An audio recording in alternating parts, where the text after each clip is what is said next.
Whoever else is left, I don't know who the hell is left, but this is the post-show podcast for the 17th anniversary show.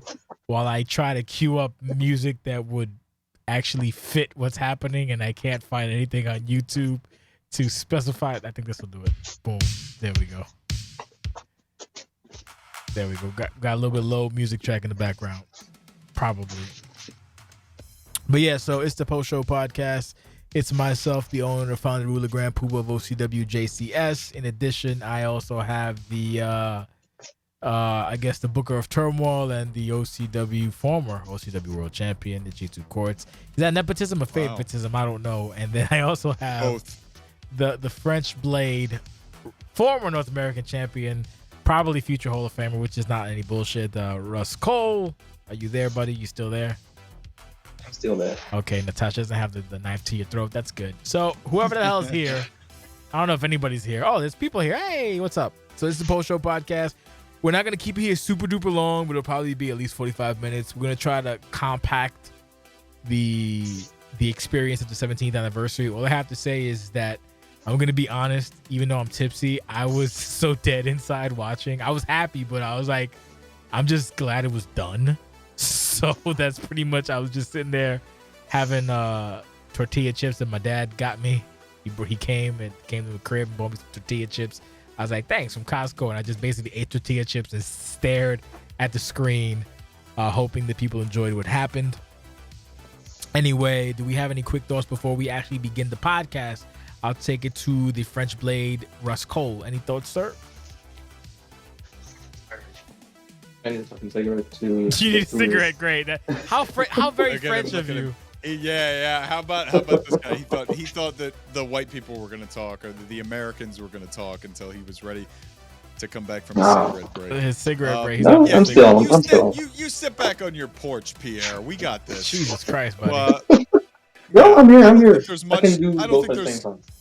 I don't think there's much that needs to be said, boss.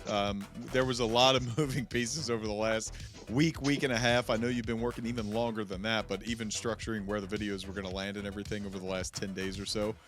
I said it before we went live here, but you nailed it. You second guess yourself twice, 4 times, 8 times, 700 times, but it turned out great. So, I do, because the thing is, like, let's say I ever get over like Rova, I'm not changing, because I'm always the same way. It's like, you have to do better. So like, this shit don't faze me.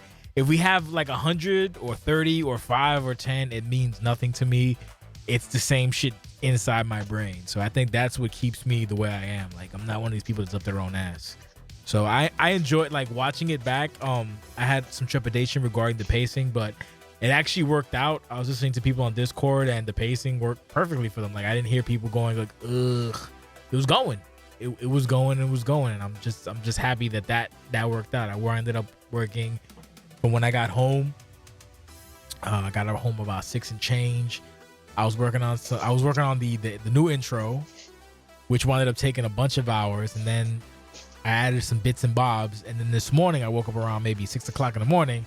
I'm like, oh, I don't have anything to do. I'm good. I'm just gonna work on the web show. Nope.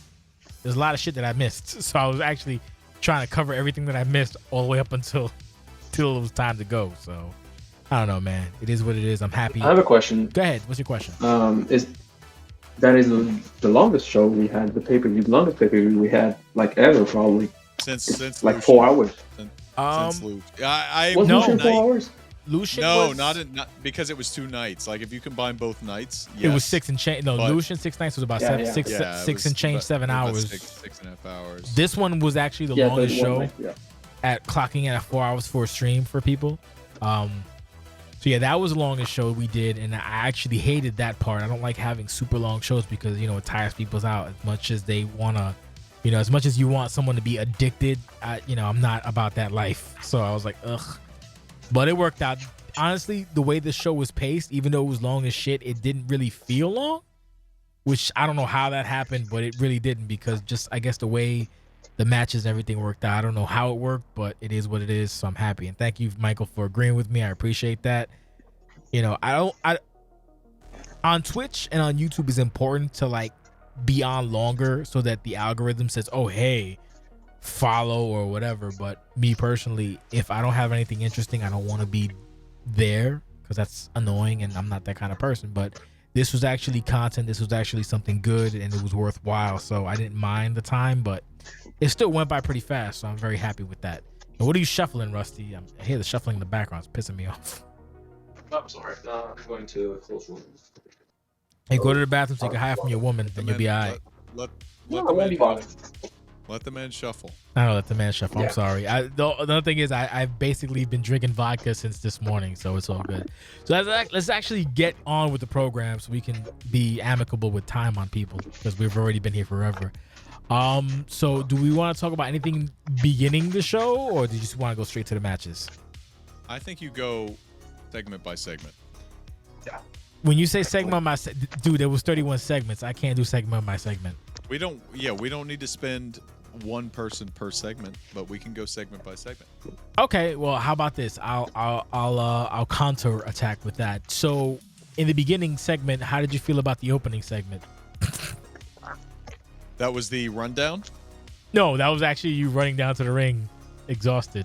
Yeah, well, all that stuff was planned by you specifically. So Made me I'm laugh. more interested to hear what Russ thinks of that. This is an interesting dynamic because normally Nate and Kent are people that aren't involved in a lot of the like direct video production stuff. So I'm more interested to hear from them. But now Rust is here subbing in. So Rust, that whole introductory, we had like 4 or 5 production videos. Like we had the actual commentators come out for their entrances, the pyro, and then the card rundown. What was your thoughts? Oh, it gave me the King Lawler and Michael Cole and Jim Ross thoughts when you came out the ring. That's where you know the show is gonna be a fucking, you know, production wise a fucking amazing show. Because if you start with all that without even getting to the first match, it was like probably like 10 minutes without the first match. I was like, yo, this show is gonna be long. It's gonna be fucking long, but I already love it. You could have kept only the commentator entrances, and I will be delighted.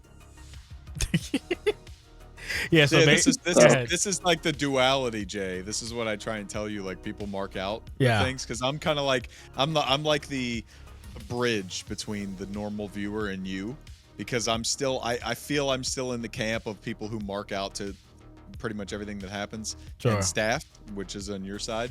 So you're like, I don't know if we should have this. You know, it seems like too much. And I'm like, no, people are gonna freak out about it. You are the one. You said you should come out to the Ultimate Warriors entrance. And I said, I don't want to do that. I don't like putting myself over on things. Like, I'm just a commentator, whatever. And you said, no, I think you should do it. And then I recorded it, and I'm like, no, that's a good call. That's super funny. No, that's basically what I wanted. That was so Jake Allen. Yeah, that's basically what I wanted. I was like, you know, because, you know, not to fucking, you know, spank my own ass or whatever, but I like shit that makes me, like, laugh or makes me happy. And I just thought since Jake is always the juice guy, and Ultimate Warrior's entrance is so fucking coked up, I was like, that would be great. Because it was when you go on TV, like when you watch actual productions, they have, you know, that section in the pre-show. We don't do a pre-show because we don't do participation. No offense, but you know, I was like, that would be like our little pre-show. Like we would have our entrances, and then you know the little FBI or disclaimer warning, and then we go on with our lives. So it's like, hold on.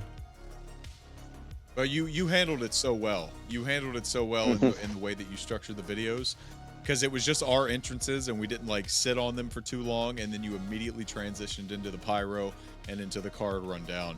And because of all the things that we wanted to happen here, we knew that we wanted this to be Lucian-esque, and a part of that was having the card rundown. So we went a different direction with it than we did with Lucian for everyone who was here for Lucian 15. And now it worked. Anniversary, I think it did. Always felt, because it's a big 4, okay, but it didn't felt like Summerside or Lucian, because that's the 2 biggest shows, and this one felt like a fucking, you know, Resolution or Summerside even more. So that was it felt like it was the last pay-per-view we were going to have ever, like the closeout of OCW. It felt like it. Yeah, it did. Yeah, that was wow.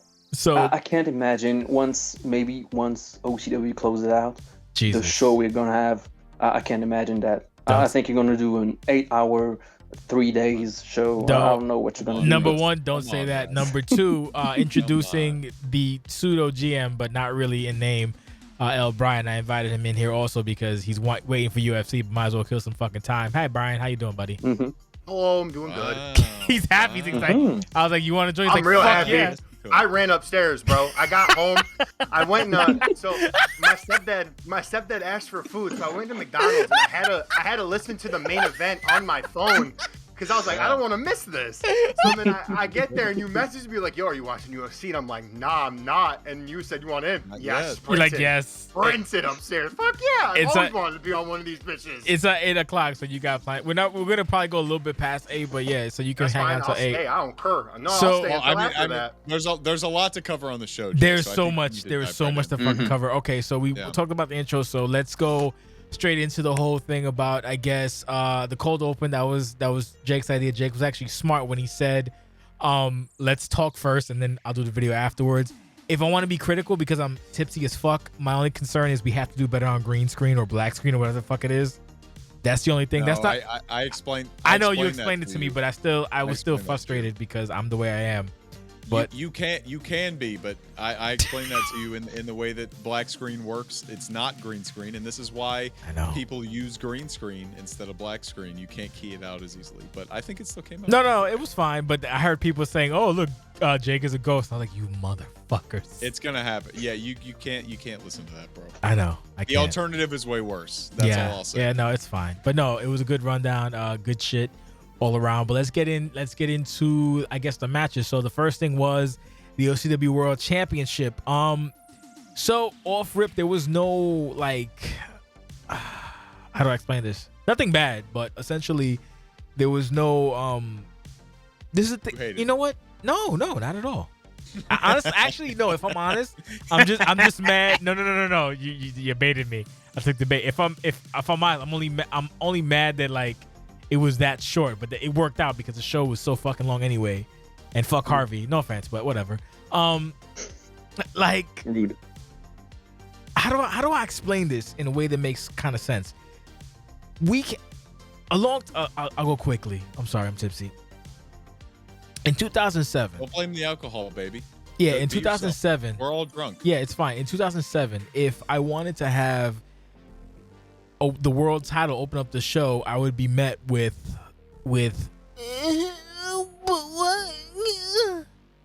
in 2022, I'm like, hey, we should probably put this first. And it's like, all right, cool. And it still set the pace for the show. So I'm happy with that. If I'm gonna be disappointed in anything, it was just the abruptness of it. However, and let me not take anything away, I enjoyed the match. It was quick though. It's just, it made sense though, because like 1, 2, and then the third one was done. And Doc is like, I love you too. I love you, Mike, but fuck, I don't like that you're champion, but it is what it is. You won. And fucking Jake couldn't kick out after 10 fucking times. But B17 drops a fucking nuclear bomb on Rex, and Rex just stands up at 1. But whatever, it is what it is. What are you gonna do? So I'm sorry, I got excited. So let's take it to Brian first, because you're happy. Go ahead. Tell us what you think about the first match, opening contest. So kind of to actually go at your first point where you said like you feel like people would nag at it in the past. I don't know why. I feel like opening the show is just as important as closing it. But agreed. While I did really like the match, I'm going to be completely honest here. I was actually not a fan of the story when it started up again at S Cup, because I was like, well, Marcus just was going to win the bitch, and then we get H2O to come back. And honestly, I doubted it, and I shouldn't have done that because it's Jake, and Jake is like, fuck everybody, I'm the best. But I kind of had Harvey going into this that was going to win, simply because Last Man Standing is literally just a match of fate. Who's going to be able to hit the button to stand up more? But I wasn't expecting one finisher. I kind of thought when we had like the screen going and messing around, I thought like maybe some odd chance their match like got fucked up, so they had to rerun it, and that's what Jake was doing, is he was going to have a nice little transition to the different match. But then that bitch hit 10, and you know, now we're in the worst timeline where H2O is world champ. Rusty? I mean, the storyline for me is top notch. I didn't like the first reveal of the Brotherhood, but you know, that's beside the point because the problem I had with the stipulation is that I know and Jake knows as well that last man standings are pretty random. Yeah. It's either you can kick out of everything or you can't kick out of nothing, basically. Yeah. So I was a little bit worried, but the match went smooth. It went first, and I was happy about it because when you see big shows like AEW or WWE or anything, they put world title match first sometimes, so it doesn't bother me at all. I like that we had a first match world title and the last was a world title too. When I saw Courts at like 5 or 6, I was like, oh yeah, that's that kind of last man standing where you can't kick out. So I was a little bit, you know, like Brian said, it was a little bit like, what's up with the video editing on the 10 count with the red thing popping up? But it made sense for Harvey to finally get one on court, so I was not even mad. I was just shocked that it happened so quickly. I don't know how long was the match. 16 minutes. 16 minutes. Yeah. No, It- 8 minutes, 14 seconds. No, the actual video Yeah, was 16 minutes. The video was 16 minutes, but it was Yeah, all I was production. talking about the match, 18 minutes, 14 seconds was the match. Because it felt very short, but I don't know if It was if it was. Yeah, it was super short. I'm not mad at that because that's the blow off and comp is comp. At the end of the day, you know, shit happens and you gotta roll with it. And I know both of these guys are gonna roll with it, so Yeah, of course. I have no complaints about it. It's not my favorite match of the night because, as we're gonna see later on, there's some fucking bangers on the show, fucking bangers. And I don't know who was gonna get my vote for match of the night. I think, but this one, and on any other show, would probably get one, but not on this one. If we get star rating, no, I'm not. You know, Let's talk about if Mike. we get a star rating, I would say 3.5 out of 5 for me. For this No, one. it wasn't a bad match, and I'll get Jake's thoughts no, on his own not at shit all. to begin with. It was fine. I was just a little bummed out about that, but again, it is what it is. Like, so the funny thing about Jake is just like me in the sense that like he never wants credit, he never wants to go over, and everything he does, he thinks he sucks. So, you know, he'll never give himself credit. Like Because when he we were sucks. doing the because he was part of the committee. He was on the committee last year. So when we were doing the awards committee, anything that came up to him, he's like, no, not me. He's basically just like a giant white version of me that's like 6 and change tall. So that's why we kind of like work, I guess. He has whatever. always been like this. No, Always. we're He's always like literally the this. same exact way. We don't we're like no, fuck us, don't look at me. It's only funny because the only other person in not just this chat but this Fed that would be able to say that legitimately is Rust. He's the only other person that knows me well enough to say that. Yeah, like it's just so. I can't stand that version of Jake. The match, the match wasn't bad in any stretch of the imagination. It was a wonderful opening, and I actually love the new season because not the new season, but the new culture and the new, I guess, OCW, because we can do this and not have a fucking titty attack about it. This is why I enjoy it. Like it's not a discussion. It's just like, hey, you're opening, okay, cool, no problem, and it works out. It's a good match. Hopefully we don't see these two tangling again, but technically they should because there's a rubber match, much to TV Dupree's chagrin. I don't think But so. before we go there, let's just get Jake's thoughts and we can move on because there's so much fucking show, dude. It's so much show. There's so much show. Favorites, We bro. can't spend the. I know, we We can't. can't spend Go this ahead. much time on each one, but I'll try and keep it brief. But I'm not going to say anything about the future. Obviously, that's the way I work. Sure. But I actually was, because you were like, oh, what should we do for the opener or whatever, and when we went into the booth for the very first time to like do the matches, I was like, we should do the World Championship match first. Like my match should be first because it was super short, and I knew from a comp standpoint, and this is why I love OCWs, because you never fucking know. You can't predict things like you can in actual wrestling. In actual wrestling, if a World Championship match is happening, you're just like, oh, this is going to go 10 plus minutes and it's going to be, it's a last man standing match, so they're going to do certain spots every time. OCW is not like that. You just get what you get, and then the people that are involved in the match have their own like control over the situation. And that's what we did. Like we went up the ramp and then we came back and we did our own spots. And I swear to God, That bar to kick out was as big as it could be. And in any other match, I probably would have kicked out 10 times out of 10. I missed all 10 of them. I missed all 10 of them. And it's comp is comp. And anybody that has played me will tell you that I'm not going to fucking ask for a redo. Nobody does. We don't do redos, What brother. did you say? You said you screamed for 45 minutes. As soon as it ended, I was so furious. And I was like, I felt bad for him.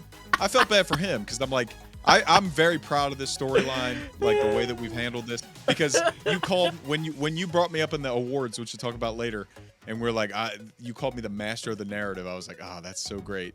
And what did I say to you, Jay, after we watched our match? I said, if you want a 5-star story, watch a Jitsu Quartz. If you want a 5-star match, watch Russ Cohle. That's what I said. Because Facts. the blow off match to Cohle and H2O was it could have been great. better. It's fine. But it opened, and I wanted it to open because it was so short, and I'm happy that he beat me the way he did, and it like put him over. No, it made whatever. sense. It made sense. Yeah, it was fuck Harvey placed though, but it perfectly. made sense. Yeah, like fuck Harvey. So But we again, can't you know, spend too much I'm time on this. Go alive. ahead. Yo, Whatever. please bring the normal audio in.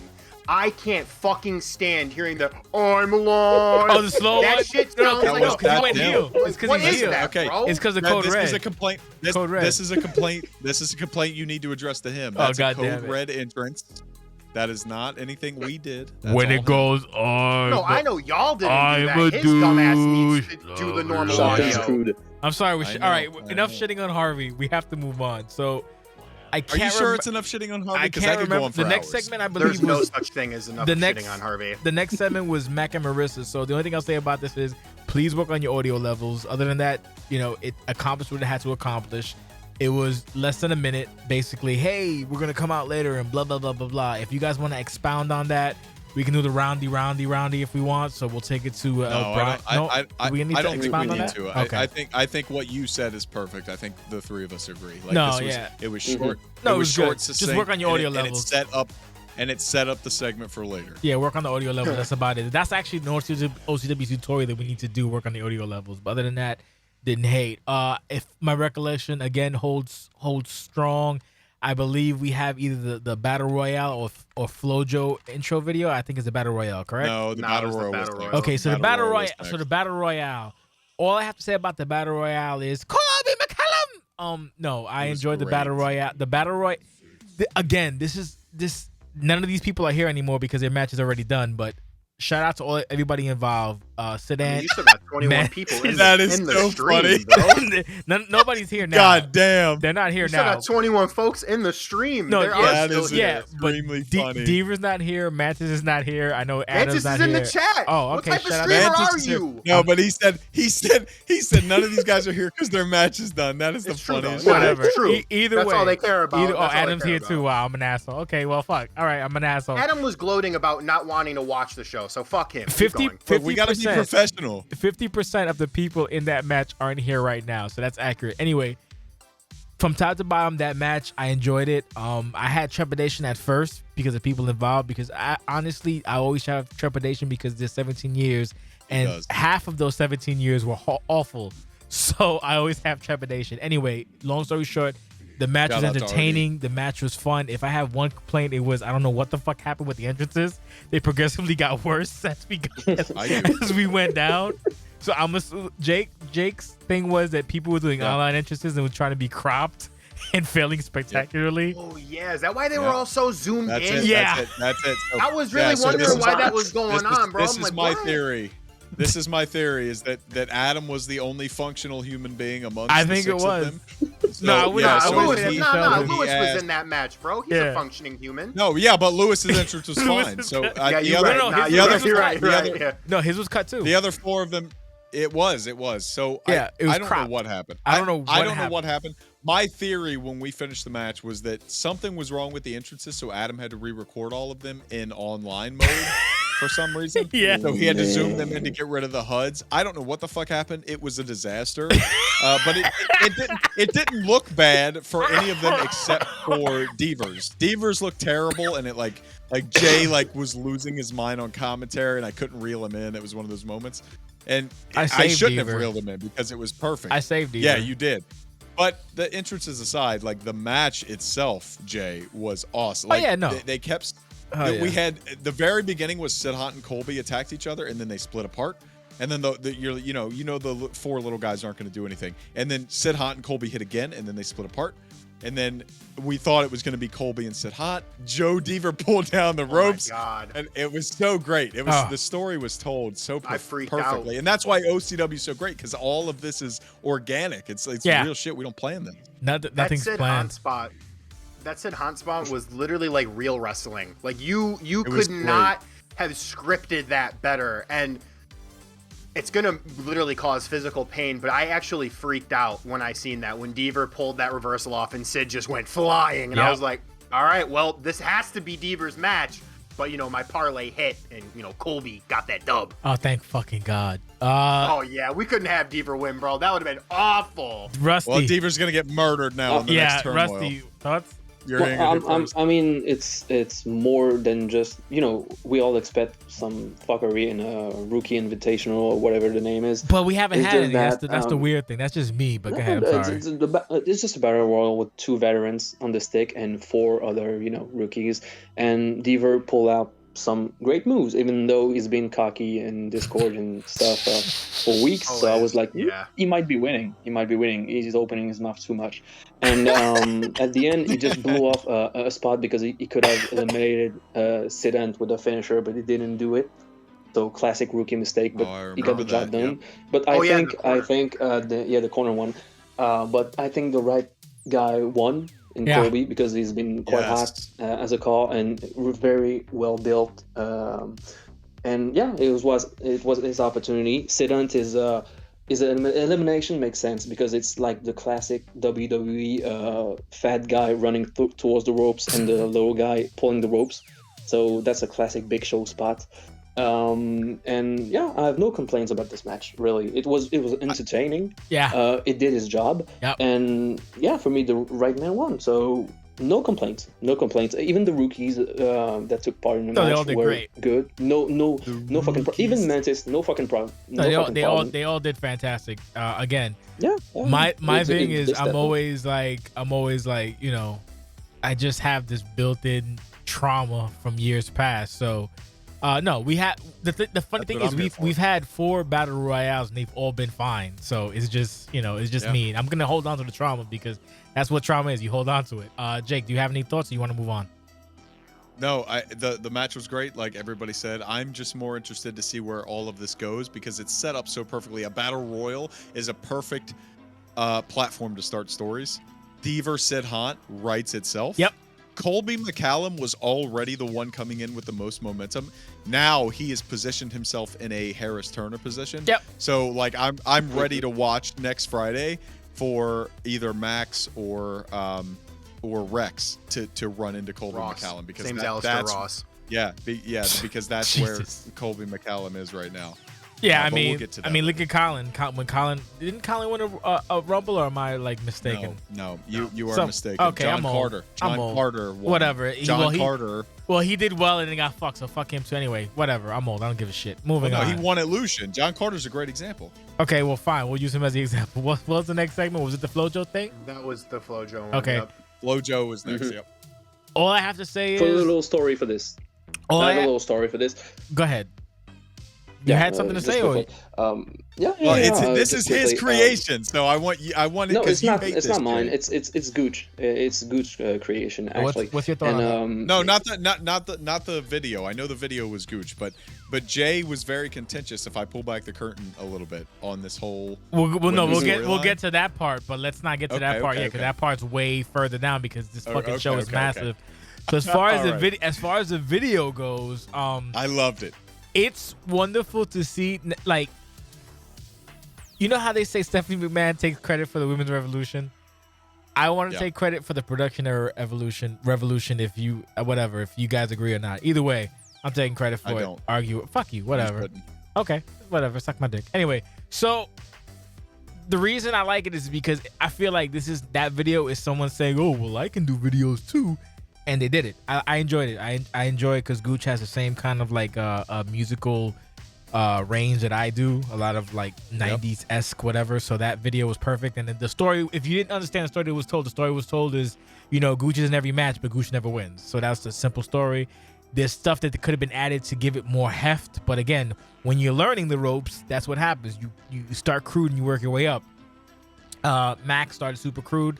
Now he's the fucking green screen guru. Jay started off super crude, and now he's fucking who he is. Russ doesn't do videos. Actually, no, he did the history video, so I'm sorry. So Russ started off shitty, and now he's, you know, the history guy who won an award. Congratulations for that. Do you want to go into that video, or can we just say it was awesome and move on? Just well, quick Go ahead. Go ahead, Russ. I'm sorry. Say Russ. Oh, I'm sorry, Jake. Just I was worried about the video because I didn't do it, and Gooch posted it like 3 days before the show or something like that, and I wasn't aware of that, so he told me. He said I posted it, and I was like, yeah, but I don't know about the placement. And you did a fantastic job, Jay, to put it where it was put, because I was worried about, you know. Oh, because of your instruction? I knew what was your going to happen. instruction of saying, hey, put this at the start of the show.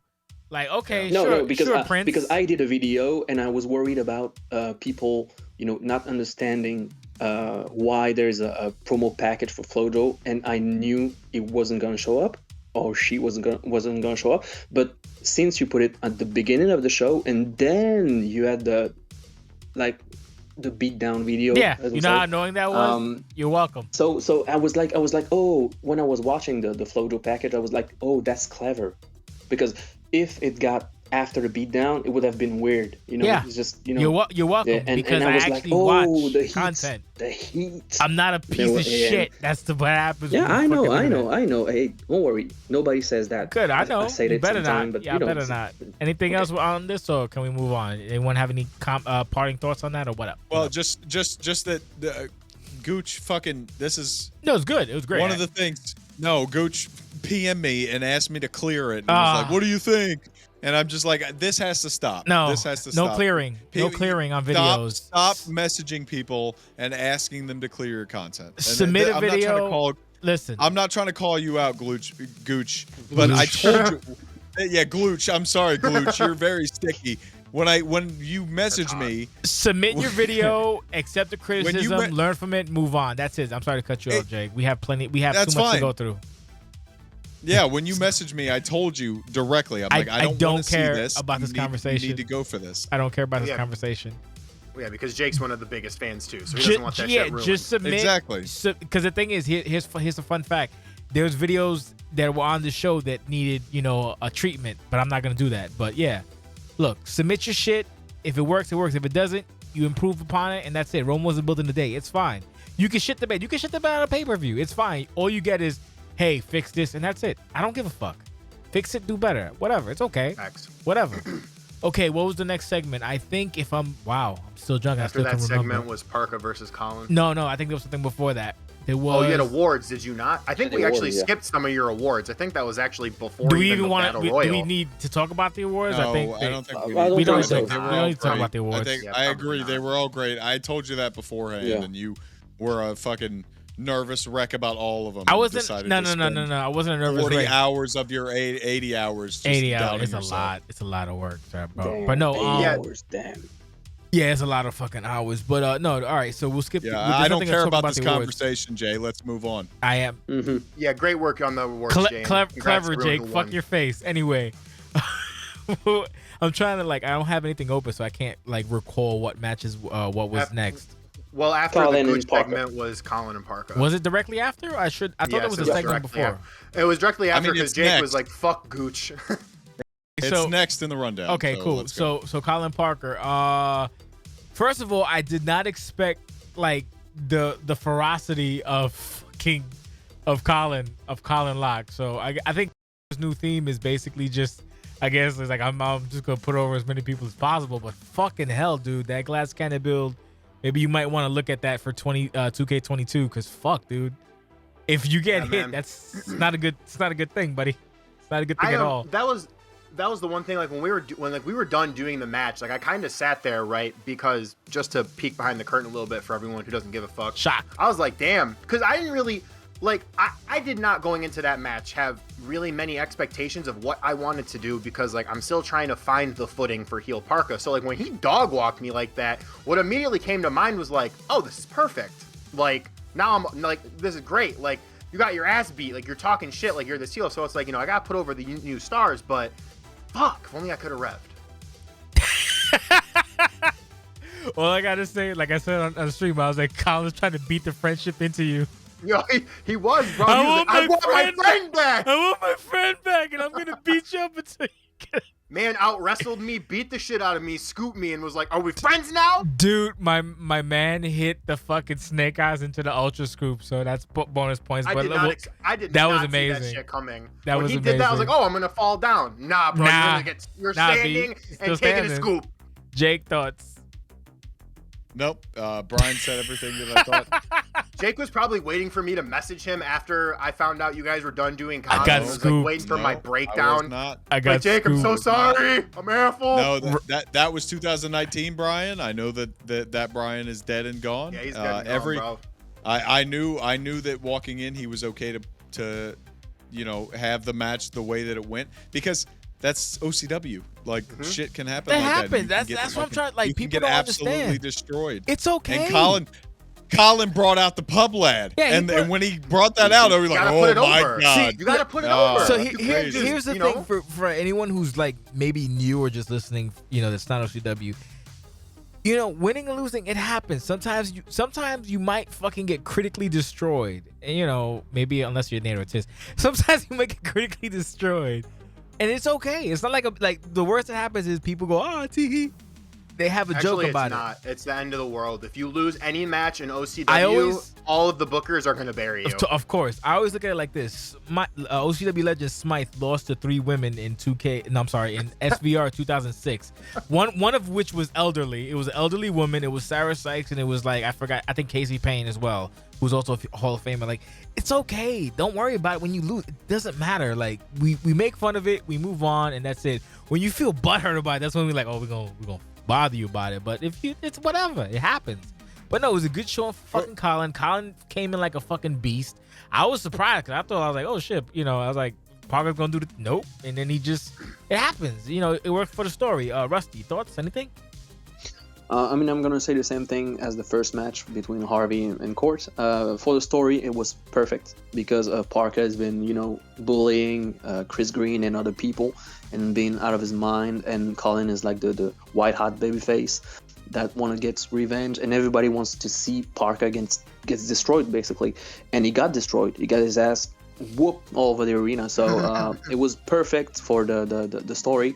So I have no complaint that it was a bona fide squash, let's say. And I wouldn't even call it a super squash, perfect. But it was still like, oh shit. No, I didn't expect it, but Colin was not fucking around, so good for Colin. The only thing that I would like to see is Chris Green now talking shit on the heel, because if you don't talk shit on the heel after the heel loses, then I don't know what the fuck you're doing.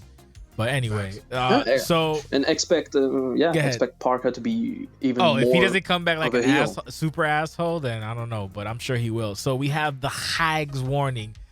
My only thought about it is this is 2 minutes of me being fucking scared as fuck. Like I don't know what the fuck I'm watching sometimes. Hag. The Leo Grimm's whatever, his little disciple that we seen. So all I'll say on that is not an actual character. That's a managerial person. So anyone with any thoughts about that, that's not the case. It's just basically an NPC. It's an NPC until further notice. That was the thing I was, I guess someone could decide to give me a warning like, hey, it's just an NPC. I'm like, okay, cool. I don't give a fuck, whatever. But yeah, it's an NPC. It's the Hag. It was terrifying. Yo. Jake, thoughts on the terrifyingness of the Hag? I don't have any. Next. Whoever did Brian, the voiceover for that, man, I hope you changed, you messed around with it. Hope he's a lozenge. This is from the dirt sheets, by the way. They're the Disciples of Deliverance. Back to the action.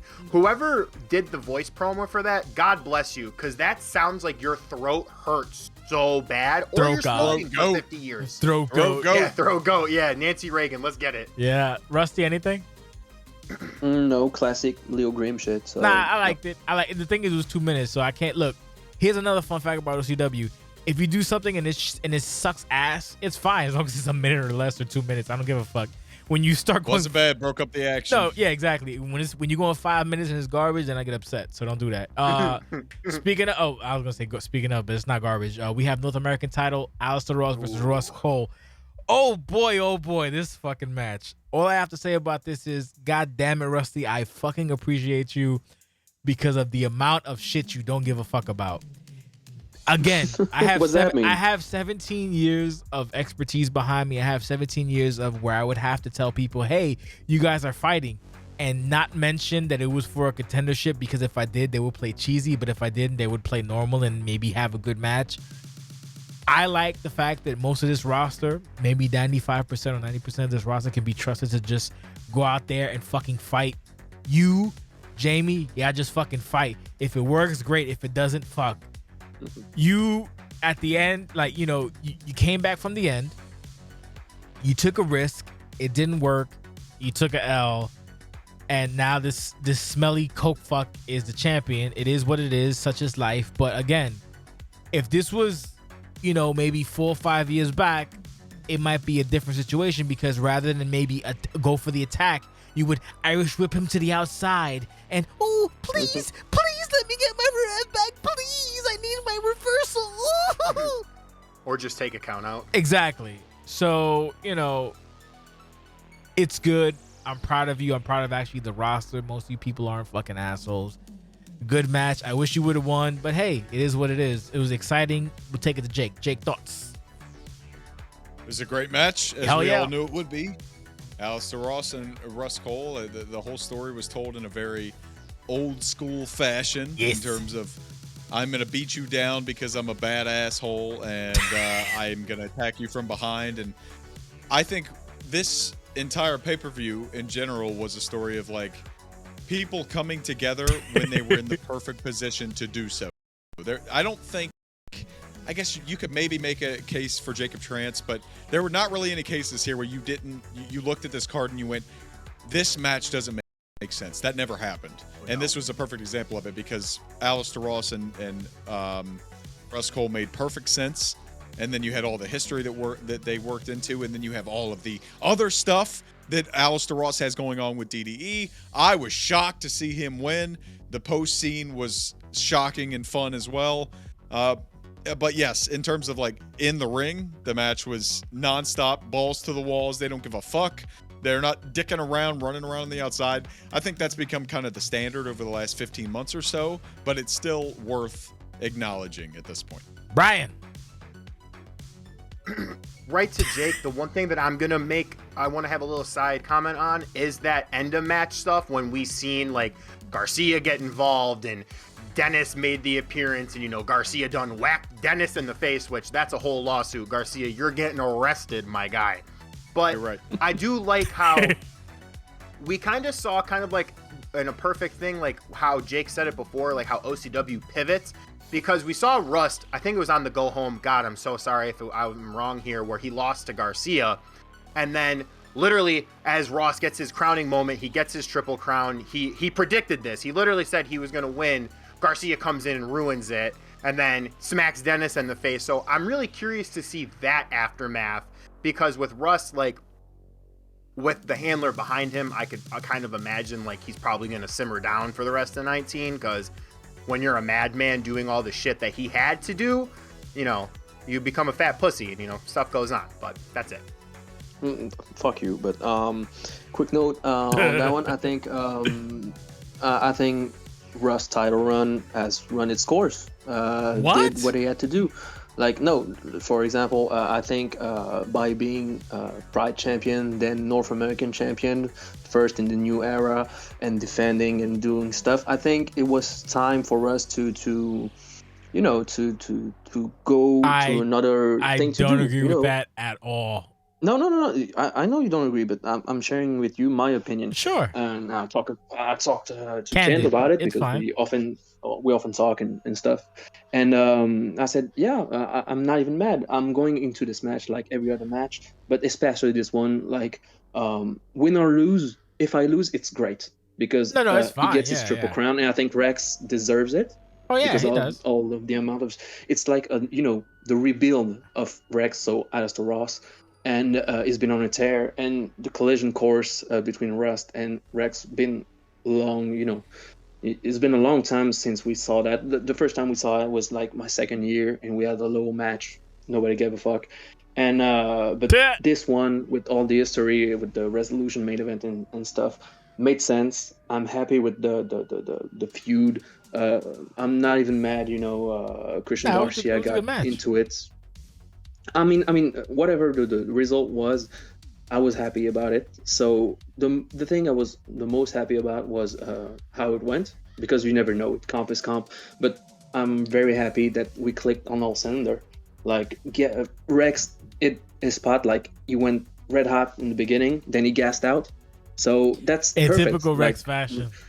It's typical, and I did a comeback, typical, and well, I went for it.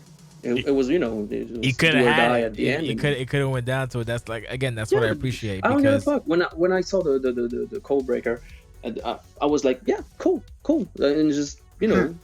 You have to be upset. You have to be upset about it, because this means I'm everything. Not upset. You had to split. No, it doesn't mean everything. It doesn't mean everything. You sure? If your controller. No, if the story between all the three parts. Hey, we got a lot more show to get to, so we do. I need to go get a drink. Okay. Jake is like, fuck off. I'm happy. Yeah, I don't care about this conversation. Good. Thanks for being powerful. He's like, fuck you, Russ. I'm sorry. Damn, that's tough. I'm going to get Damn, son. Get your drink. Go ahead. Get your drink. So we have Harry's prank. I don't know what the fuck happened with this. It was less than a minute, so I didn't. It's not that I didn't care, but I was like, okay, cool. Like it made me laugh. It was psychotic, I guess. So the prank didn't work, and whatever happened, do we want to expound upon this, or are we good to move on? Jake. Damn, Jake. Jake, anything? Did he fucking just scold you and then leave and get a drink? I think he did. My drink is halfway full and he fucking scolded you. It served its purpose. We have Ashley and Hari Etiquette, Tara and Sue. Is Tara and Sue, are they like, lesbians now? Shouting terrible like jokes over top of the video aside. It was a bucket on top of the. I know it was a bucket. Wait, door, are you talking about me shouting something? Yeah, the door. Yeah. It was embarrassing. It was a terrible joke. What was my joke that was so terrible and embarrassing? That was amazing. You screamed, "Herder, we're lesbians." Oh, I did say herder, we're lesbians. Welcome to 1998. That's fucking awesome. Good job. Wow, I feel the need. Okay, but. In general, the feud has been going on. Are they? But okay, in general, yeah. Well, I didn't listen to anything you said before the joke itself. But in general, this feud has been going on a couple of weeks now, and because Harry and Ashley established himself as a tag team, and that's kind of been Tara and Sue's shtick since season 17 jumped in. So. The bucket thing. I mean, it was a Colin work, and we talked about cinematography, and he's I just remember the broom. I remember the broom part, and I giggled a little bit. Jesus Christ, Jake, he's fucking a little aggressive on that, but okay, whatever. I was feeling a little bit of like whatever, and you're gonna go okay. Anyway, I guess we can move on because fucking this guy's over here. Anyway, what was the next match? Hold on, let me pull up my little tag team number one contenders. Yes, tag team number one contenders. Mm-hmm. Okay, so fun fact. I thought this match was gonna be a shit show. And it turned out to be pretty decent. My match of the night. That is a bold statement, but I know it is. You can hold on to that. It's your opinion. You're entitled to it. Yep. I don't agree with it, but it was a good match. It was also a good match. My only complaint about this match is fucking Derek's lack of aggression. Like, I just engage. No, it's not even engaging. It's when they're like in front of you and.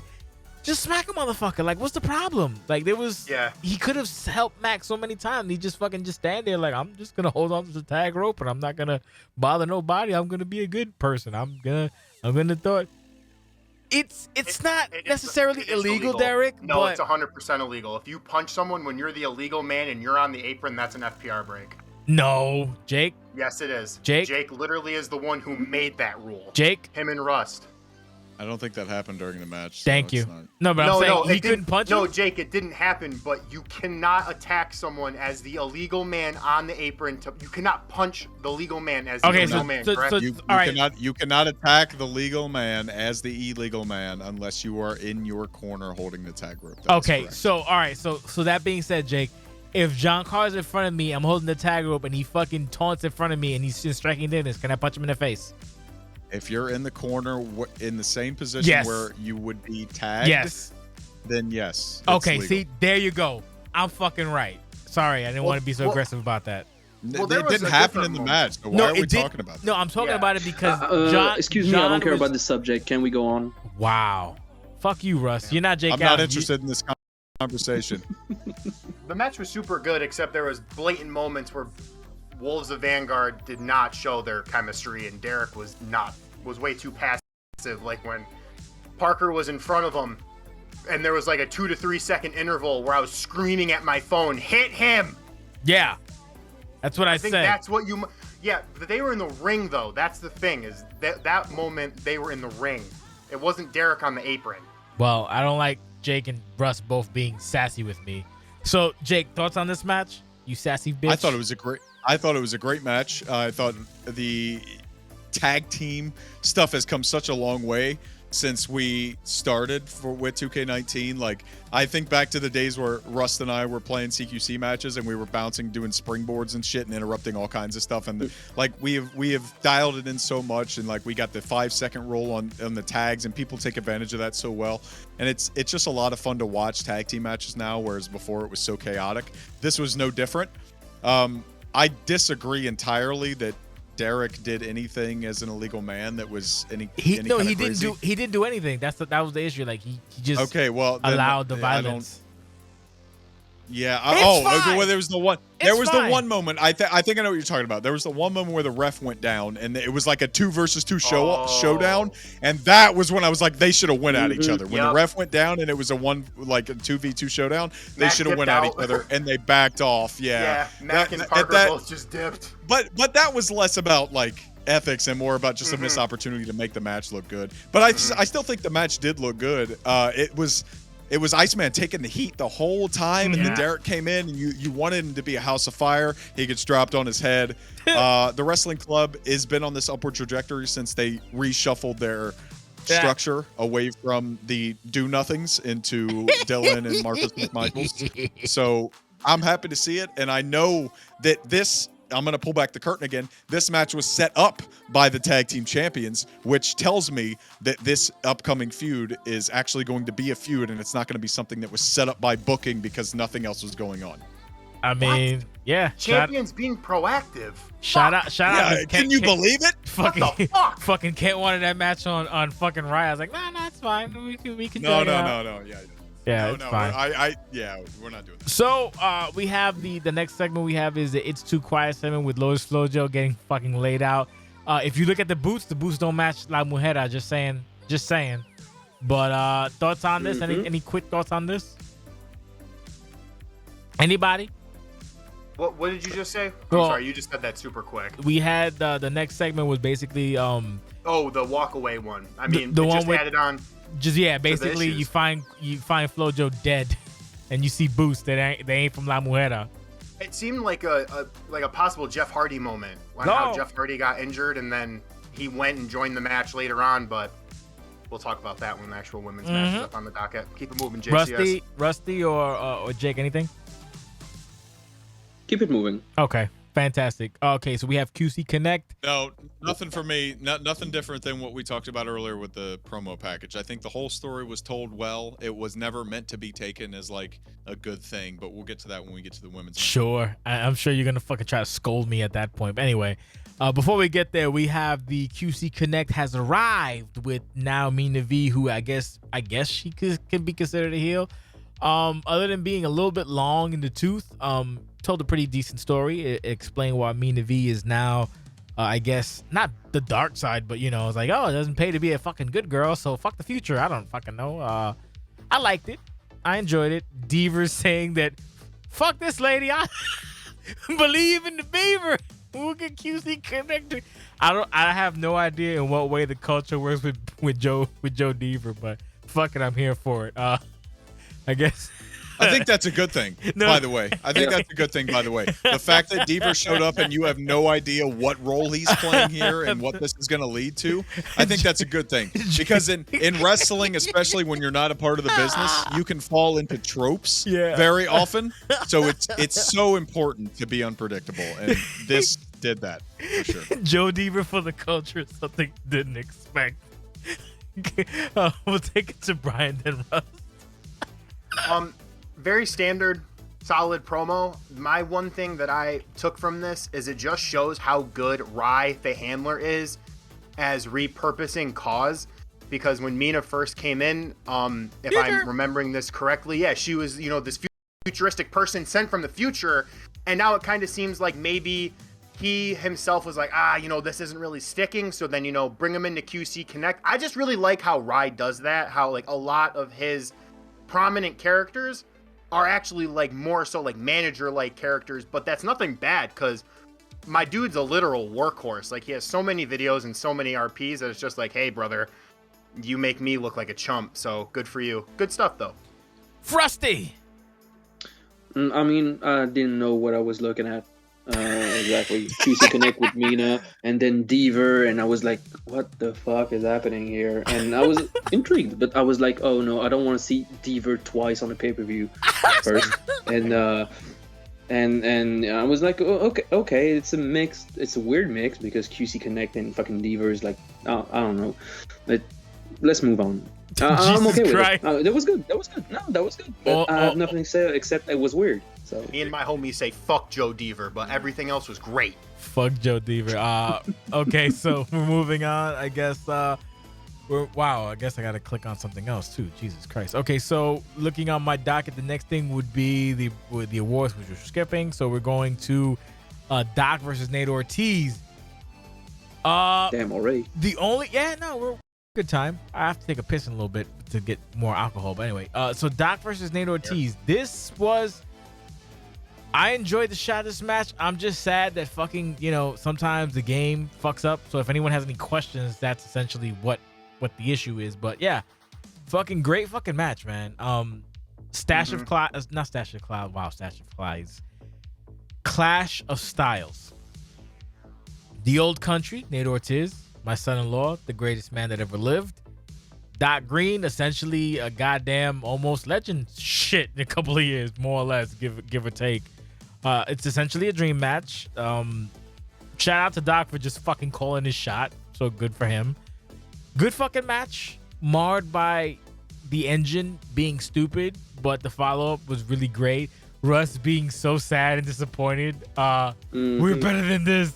Made me laugh. It's a good fucking match. I guess we can go into the analytics after the match or the behind the curtain. Yeah, I can go behind that after the match, but I'll take it to first Jake. The match was great. It really depends how you look at it based on anybody who knows what the fuck we're doing here as OCW knows kind of that the match was spliced a little bit.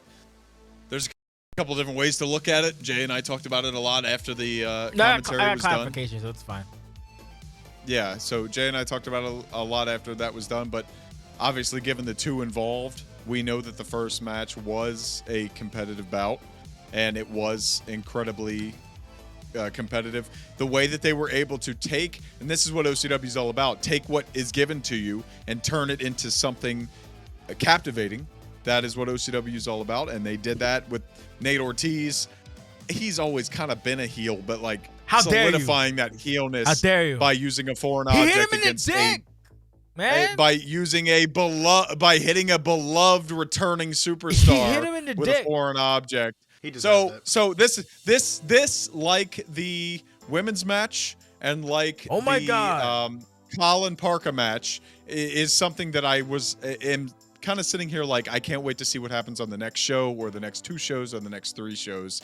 But the match did not disappoint. Rust. I mean, great match.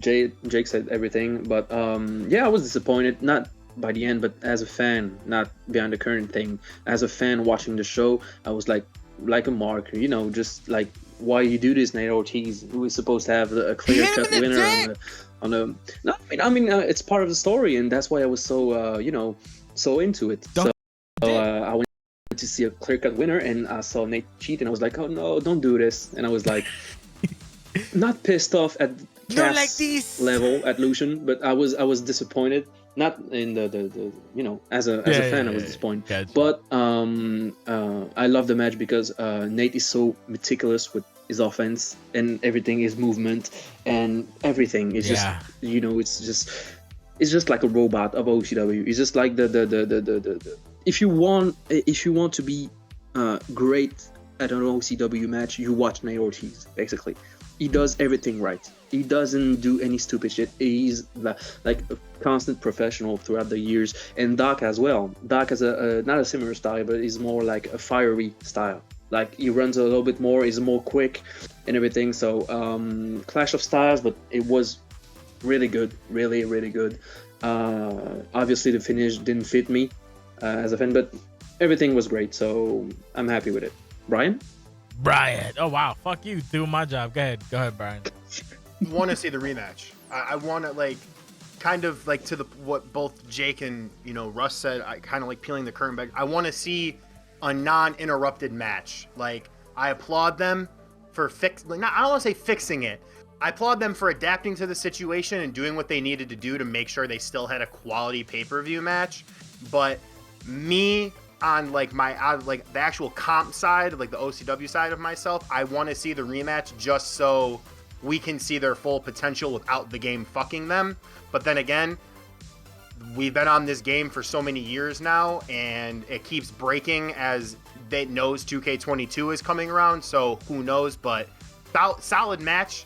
Really, I love how they played it off, and how, you know, they did the cutscenes, well, not cutscene stuff, but the highlight reel stuff into the, you know, the finish. But it's same adding into Jake. I can't wait to see what happens with the next like 1 to 2 shows leading into Certified Greatness. Okay, so before we go on to the next bit of thing, I guess I'll do the behind. Where the fuck is my stuff at? Jesus Christ, I can't even see in front of me. So a little inside baseball. So not allegedly, but what happened is essentially, Matt, the first part of the match is what you saw.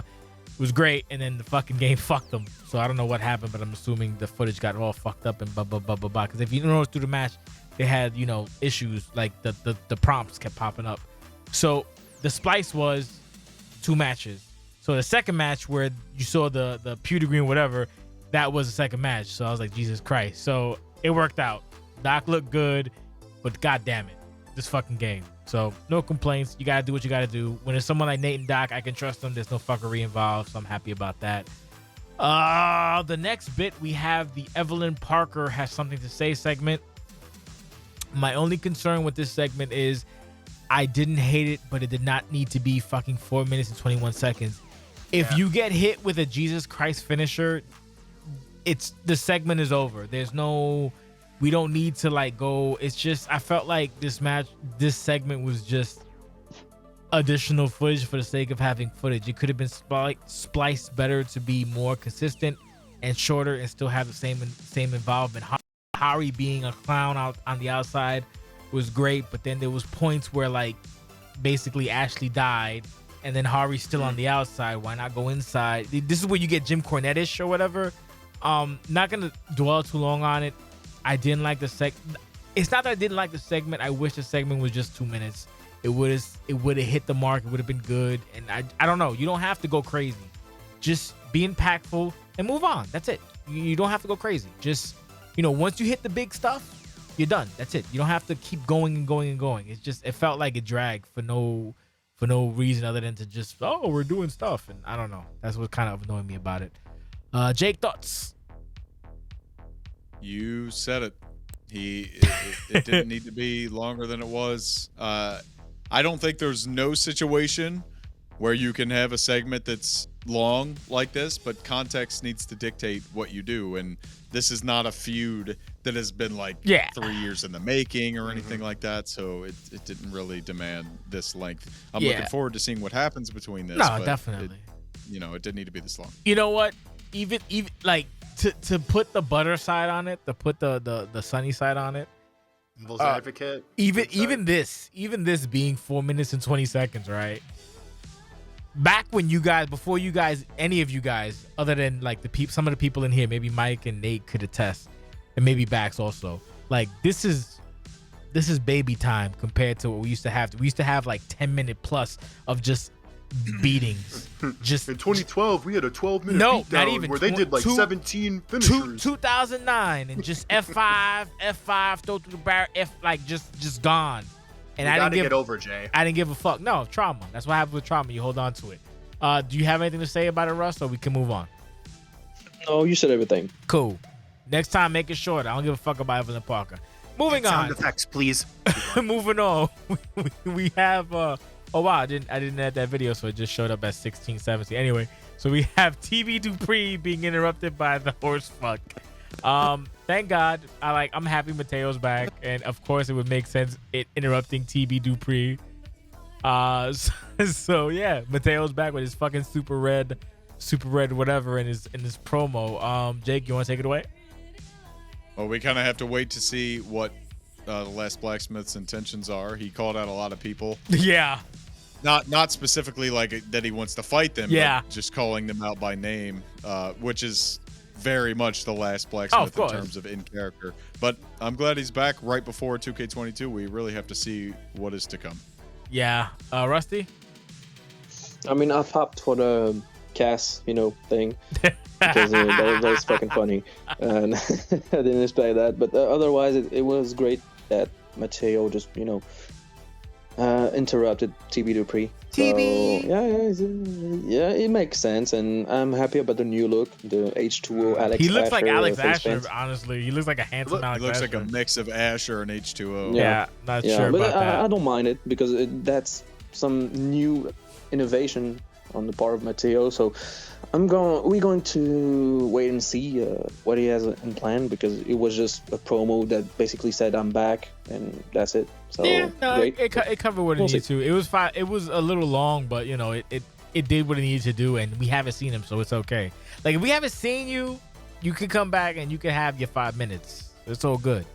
So now, oh boy, Women's Championship, not Lotus Floja versus La Mujera. Bullshit. Me and Jake had this fucking I don't know if I don't want to say argument. Me and Jake had a discussion about this, where I'm sure he'll fucking say something to be disparaging about me, because it is what it is. But yeah, that's what I do. Yeah, no, I didn't like this at all. My only reasoning for not all right, this is a 2-part exposition behind the curtain of whatever. So I'm gonna be honest and candid because I'm sauced to the balls and I gotta piss. So boy, fuck it, I can be honest. So of course you can. Rusty assumed that he was gonna be on the pay-per-view with La Mujera. Like when we had the first conversation, he was just like, oh, he's gonna be on. I was like, oh, maybe. Teehee. So he didn't really give me much information, but I kind of didn't really ask for a lot of information. So he just said, I was like, look, what am I doing for the card? So he was like, oh, just put Lotus and a thing. I was like, cool, no problem. So from a storyline perspective, I understand this fully. That's the first thing. I get it. I get it from a storyline perspective. You don't get the people what they want. That's what Jake was trying to hammer home, and I understand that point.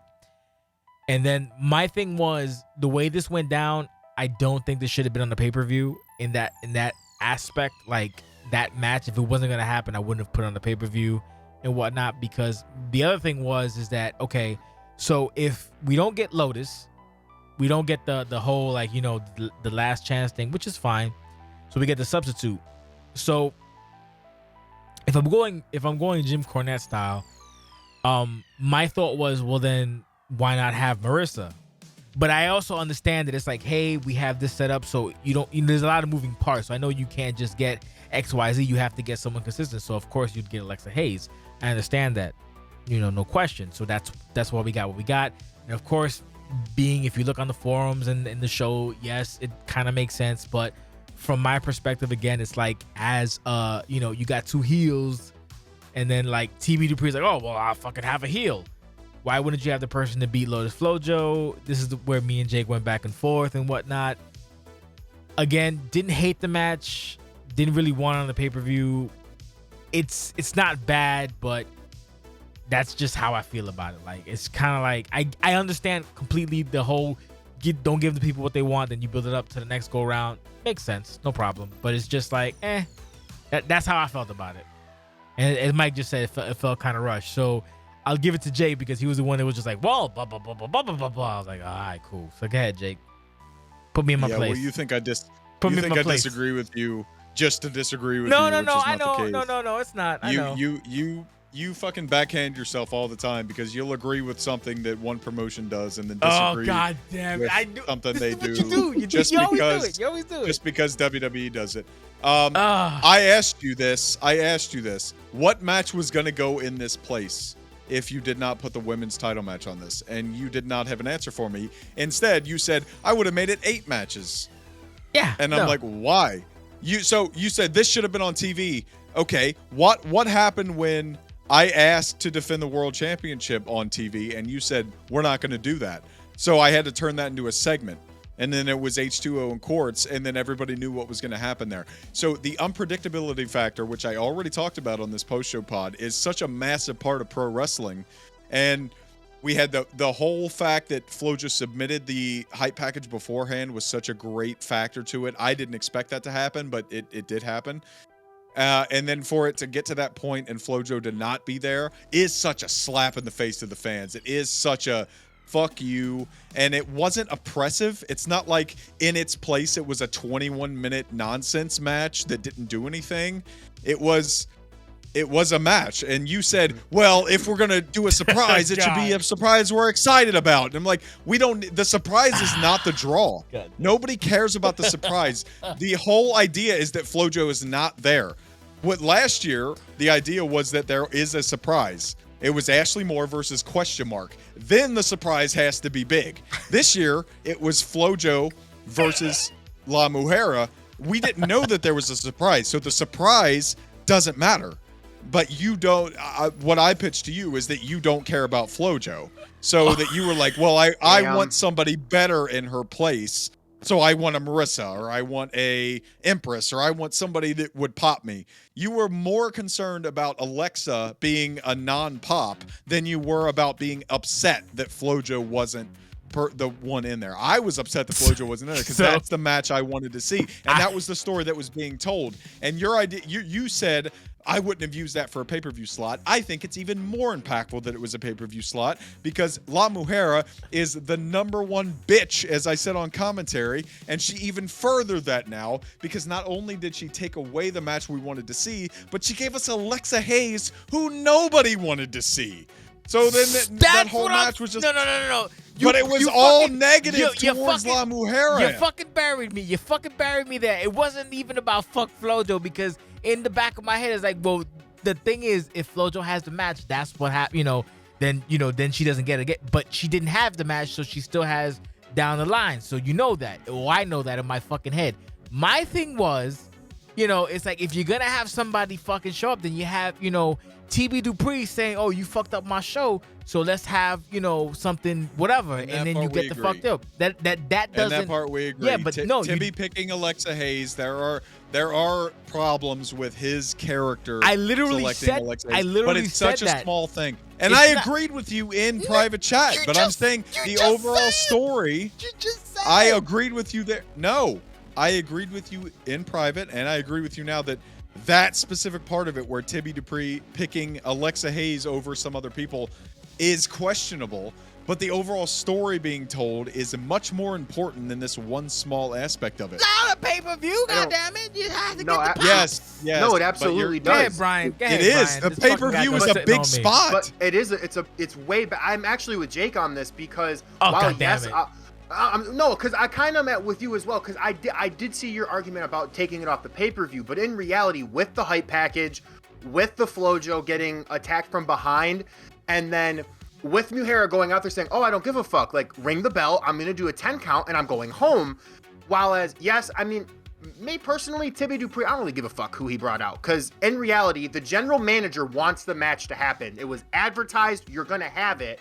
So it's like, oh Exactly. damn, how dare Exactly. It how doesn't dare matter Alexa who it be is. put in this? Because if in an alt universe, let's say Alexa won, I think that would be where you could kind of have your point, Jay, where you could be like, oh, well, what the fuck? Like, what was the point of it? Because then you're not going to get Lotus and Uhura. Then the storyline of one last match, one last opportunity, well, then it's gone because Alexa's the new champ. Flojo's never fought Alexa for the championship. So technically, Flojo could fight her 3 times in a row until Alexa's like, nah, fuck you.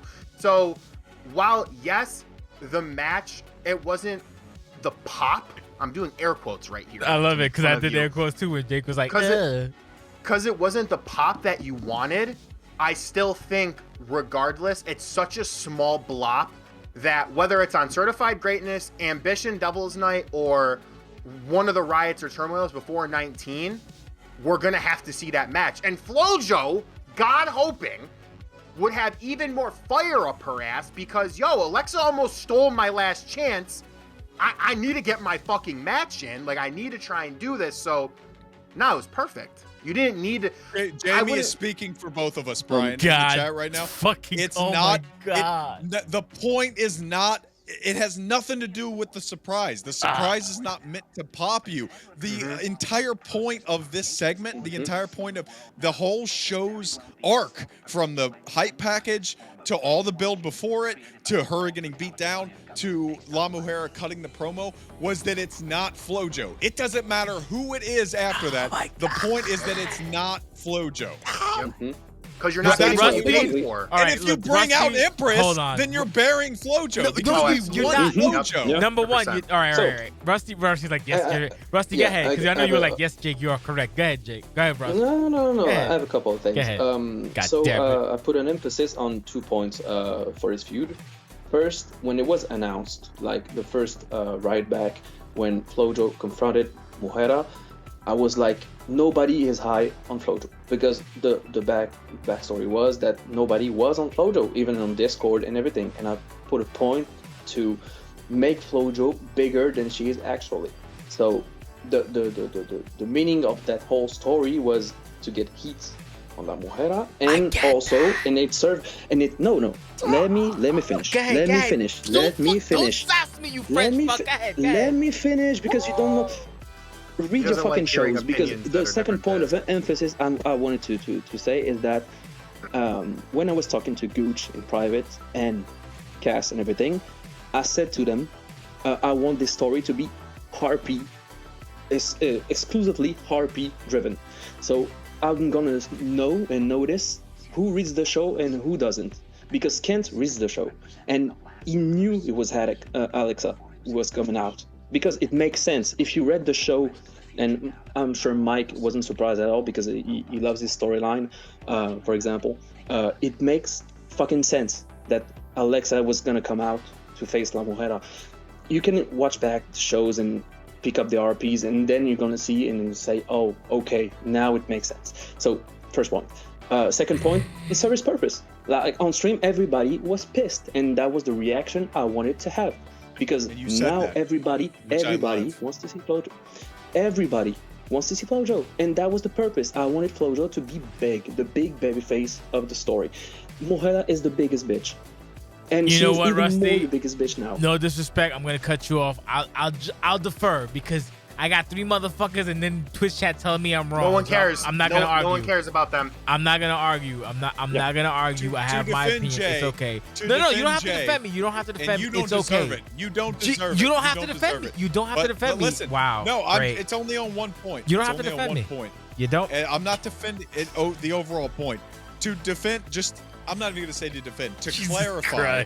I don't think Jay was coming at it at a point where Alexa makes no sense. I think it was more of a point where Alexa doesn't pop me as a surprise. And that's where my main issue comes from. Because Alexa does make sense, because we all do read the shows. And so Jay's problem wasn't that, well, I don't know why Alexa came out. It was that Alexa isn't fun. He wanted, when Flojo wasn't there, he wanted a fun pop. And when he didn't get that, he you know, he had a problem with it. But I knew what the, God you know, damn I it. think that there's a greater thing to play here, and I think we should let it play out. We can look. Yeah, Oh my God! Like, You gotta let it unfold, bro. Yeah, You gotta let it unfold. I hate this place. I'm not gonna. You don't hate this place. You hate Logic going Hey, against I mean, you, you hate JCS. it. Keep Hey, it rolling. Jay, I don't see Pay-per-view I don't spots yeah. deserve big moments like this. I don't say you're wrong, Jay, because you're not wrong on anything. I understand your point of view perfectly. Look, all right. It's just that Look, before we go, because everyone's like, let's move on. We'll move on. No, but my only, there's my not only, really, how many listen. matches are there? Listen. This is My big. my only issue with that is, all right. So if you want to compare the FloJo to that Daniel Bryan, cool.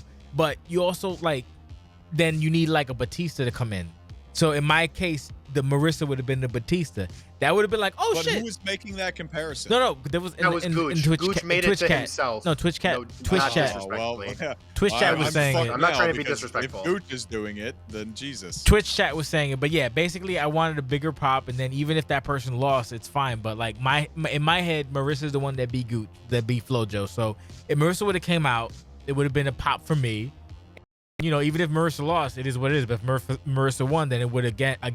If you want to treat Gooch like Daniel Bryan, then you have now you have that three-way dynamic. But again, it's not a huge deal. The fact that I can actually listen. The fact that I can actually debate with handlers is nice. Agreed, Because yes. before we didn't have that option. We had stupid motherfuckers. So I'm happy for that. We can move on. It's all good. It's not affecting my. I'm just gonna add one morale. thing. Oh God, what are you adding? One quick thing. What are you? No, just one Go quick ahead. thing. Add your quick thing, bro. Because you assume you know God damn who it. attacked Oh. Gooch. Nobody knows. Exactly. Let's Oh move my on. God. Let's move on. No, you don't know anything. Well, none of us do. The That's fact why that I'm both- interested more in just Let's seeing move on. what happens. Try to remember the basis of CQC and they attacked the fucking CEO. This shit ain't pro wrestling. Like I I mean, know it is it's pro not. wrestling. Okay. But it's hybrid. Speaking It's of, comp is comp, baby. I love how fucking CQC teamed up one last time to fucking double team the boss. Moving, It won't be the last. Fucking time. We'll assholes. be back. you know when Oh, when yeah, when I actually hear that music, I'll probably cry in real life. Anyway, I hope you do. fuck you. Moving on. Oh fuck Iceman yeah, that's and the Marissa. Iceman. Yeah. Iceman and Fuck Marissa. yeah. I Oh, have the to. engagement. I Is that have what to it take is? a piss Yes, so sir. badly. Go So and I take a will. pee I then. will. I will let Yeah, you yeah, guys. we can handle this. We'll start with I've already Jake, pissed and then I'll twice. come back. Go ahead. You pissed on yourself. We'll be right back. Go ahead. Yeah, I've Iceman already and taken a Nate. piss twice now. Jesus. go Okay, ahead. good. So now that Jay is going to take a piss, I am comfortable in knowing he won't cut me off by telling me he doesn't care about what I have to say. The engagement was awesome. I thought it was great. Fuck Like they yeah. built this up over the Yeah. past couple of weeks, and Marissa actually has a history of like having these short-term things, and she ends up turning on the other person, and that's what I thought was going to happen. I thought this was going to be like another Alex Asher Iceman thing, and when it cut to it and he like did the kneeling Booker T emoji. Oh my God, my dude. God. I was so happy. was amazing. I was losing it. It was fucking perfect because they're both pieces of shit scumbags, and I just. This is one of those situations where I don't think we need a swerve. I just hope the rest of OCW lore is Marissa and Iceman. Like, Yeah. they are just together the whole time. They're like, like, that's just, Macho Man and fucking. yeah. Like I'm Marissa awful can that go I don't do. know her name. She can even do. Miss Elizabeth. She can. Yeah, Miss Elizabeth. Yeah, All it's right, Macho I'm Miss sorry. Elizabeth. I don't mean to cut you off. I'm sorry. That's fine. I even think that Iceman can do his own thing. He can be in tag team. He can be singles. Marissa can be in a tag team. She can be singles. But those two should always be attached at the hip. And we have a lot of that over the last couple years in OCW. And I think this is a perfect way for this to do that. This was a wholesome moment. There were no negatives for me. I'm so happy it happened. Brian? So I don't know how people in the Twitch or you guys will respond to this, but I actually think Mac and Marissa were like the glue to Wolves of Vanguard for quite some time. So to see the relationship evolve into this, where it was like, you know, Mac essentially stole her from Asher, and you know they're just like this piece of shit biker relationship, or so you thought, and then them turn into this wholesome, really cool, in my opinion, segment of the night for the pay-per-view.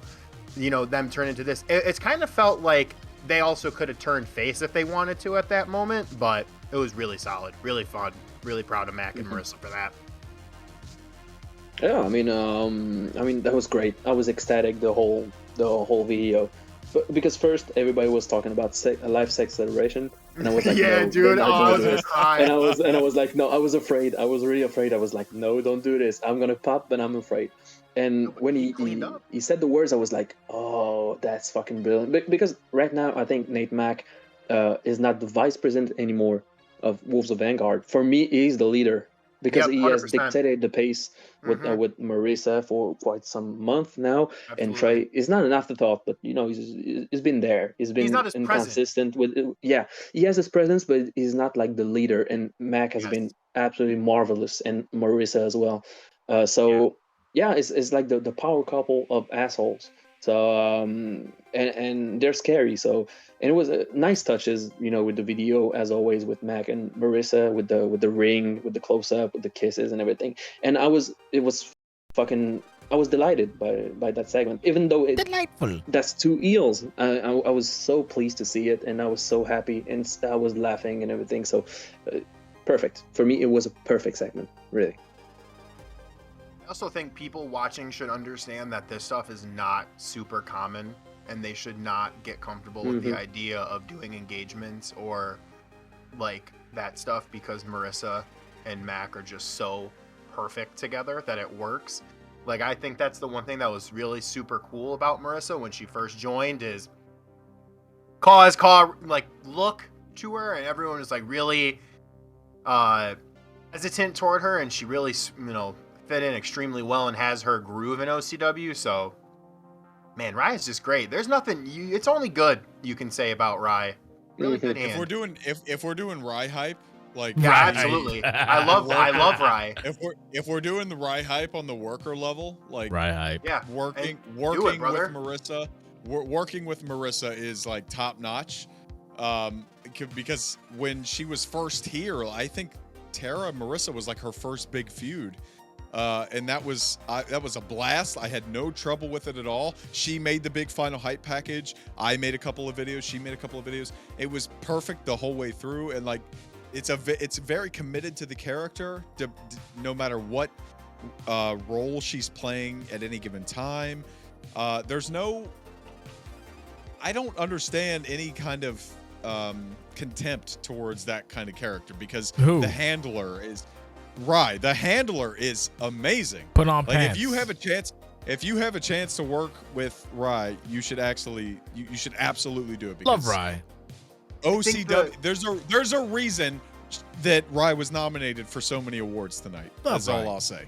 I think that it's not the contempt with his character. I think it's because usually the opinion on characters that look the way that Marissa did, they're not usually going to be a character. Yes. But also, mind you, OCW is a place where you actually have to put work in. It's not like you're dressing your call up and putting it on Twitter, you know? So it's like, that's why there's that kind of like stigma towards that looking character. But Rye's a fucking beast, man. Like, there's nothing, and that's you why can't I had say to anything double bad down about on him. it. Yeah, exactly. That's why I just wanted to double down on it, because you can look at Marissa Welsh and say like, well, that's just call bullshit, but I have to continue to reinforce that Marissa is built different. Absolutely. I will always be in that corner with you. Can I be the guy? I love If Rye. it's negative, absolutely not. No, I'll be negative. I love Rye. I need Rye to slowly get to the Max Edwards level, and we're good. Once Rye becomes Max Edwards level, then we have a fucking demigod. That's all I gotta say about that. Yeah, that's not even the Max Edwards level at that point. But basically, his own level. Rye's purely working on a PS4, so even that is impressive. I judge more on workhorse level than I do like functional video editing skills. My only problem, Max has access to 3D studios. Yes. Like, my only problem with Rye is the lack of pants on occasion. Other than that, I don't give a fuck. I love Rye. Other than sometimes you and PS4 both. Sometimes a segment could be a little long in the tooth. This segment was actually, while long, it actually fit the narrative, so it kind of flowed together. We all saw it coming. Jamie saw it. He's like, "Is he gonna ask her to fucking defend the marriage?" And then we all fucking popped. Like, look, I thought she was gonna hit. I thought he was gonna hit her. I did. I thought he was gonna hit her with the Kuklinski driver. Oh god. 1997. Wow. I'm glad that I'm wrong about that. I was trying to go to 1999 and JC got his fucking mind in the gutter in 1995. Jesus Christ. No. No, great segment. It was fucking, it's so beyond OCW, but I don't give a fuck. It's Riot and Mac. What the fuck? I can't complain. It's great. And the video was well done. So, Rye's a good egg. I'm very happy for Rye. As long as Rye wears pants, I'm straight. I ain't got no fucking complaints, honestly. And the only reason for pants is because of Twitch and YouTube. Other than that, I don't give a fuck. So good for you, Rye. Okay, moving on. I'm back. Got my last drink. No more alcohol. So my last drink is my last alcohol. Well, hold up. Let me pull up my thingy thing. Drunkard. Fuck you. These are not a chain smoking. Ow. I was gonna go suspect there. Woo! Damn. Stop myself there. I go. Woo, What's boy. right now? Animals. Yeah, no, I don't give a fuck. Y'all want old sensation? That's old sensation. No one has ever wanted old sensation back. Drop that narrative out of your head. No. RD Money wanted old Come sensation. on, next RD segment, Money. please. RD Money's a fucking do-nothing nobody who couldn't hang in the production era. He would be in the lowest of the low card. He would have been ran out weeks ago. Damn, Enough of son. this. I don't like you speaking. I don't like you speaking of Rodney. The next I don't thing I is don't Max like you Edwards not being versus able to Harris hold your Turner, liquor. right? Wow, how dare you? Yeah, Jake next Allen. match. Actually, it's not a Max match. Turner It's not a match. no, It's what actually is the it? hype What is video. it? The hype video. Oh, the hype video. The only Well, I mean, the only issue with the hype video is that Max needs to learn about resampling. That's about it. Other than that, it's straight. I loved it. Max doesn't disable resample. No, I disagree. I disagree. He didn't and disable I disagree resample. with you. No, I disagree with you. And I said this in the viewing party. I don't think you heard me. I think all of his creative decisions were intentional because not every part of that video was ghosted and not every part of that video had resampling. Oh, yes, I think it was all. I think it was a creative direction that he took during the transitions. That's my. That is what I think based on what I know about video editing. Hold he can tell me. Hold up, Max. Max needs to confirm that. Can you replay this video for me on the stream? No, I could, but I'm not going to because I don't have the. Play it on the stream. I feel like you should. I don't have the faculties to do that, honestly. Yeah, he smelled a beer. He got it. It's not when beer. Is it it's vodka. When is it going to be up on the YouTube? It's on the YouTube. It's vodka. It's not on the. Then link me it. Oh, it's actually not up yet. Well, he fucked me. I don't know. Okay, I told you that's abandoned. anyway. The transitions in the middle where I think you thought that resampling was an issue was transitions. Actually, I don't. No, think it was more than that. No, listen. Before Jake fucking puts on his little cape and goes into Superman mode. First of all, don't ever disrespect RD like that. That really rubbed me the wrong way. Anyway, and yes, I can hold my liquor. I'll do it anytime I want. I can hold my liquor. You know how I can hold my liquor because I can have this conversation and actually do a podcast while inebriated. So how dare you? That's the first thing. Second thing about that is, yeah, you were incorrect because when you with resampling, it necessarily doesn't have to be every scene. Because with the what you call it, absolutely does. With the award stuff, some of them weren't and some of them were, and I caught it, so I wanted to having to fix a video or two. Actually, in bronze, I wound up catching 2 of them that weren't. That's just factually incorrect. But go off, Kate. Oh god damn it! I hate when you get like this. Whatever, I'm not gonna argue with you. Anyway, other than that, we both established. It's wrong. You just don't know what you're talking about. I know what I'm talking about. You think is you get so fucking cocky and you love telling me that I'm wrong, and then when I'm not, you're like, oh. Because you are absolutely wrong. You can't sit here and tell me that project settings as the default differentiate between clip by clip. You can't. If you right click and hit properties, you'll see that the resampling. We're not gonna talk about resampling. Yeah, I know how Vegas works. I've been working. I'm not interested in that conversation. I know you're not interested in that. So thank you, Russ. You see how arrogant he is about it. Really, I'm not. Anyway, I'm not interested in this. So after the hype, about this hype video, right? After that is their match, correct? Their match was probably to me match of the night. If the Nate Doc match didn't fuck, actually, if the Nate Doc match wasn't fucked up in the second quarter, that would be one of them. But it's between this and the main event. Fuck you with your nose. Can I get? What did you think? Can I finish my thought before y'all tell me no? The disrespect. No, I'm not interested in this conversation. The disrespect of the fucking owner. The disrespect of the owner is palpable. Fuck off. If that didn't have that, it would be between that, the CCW champion, and this match.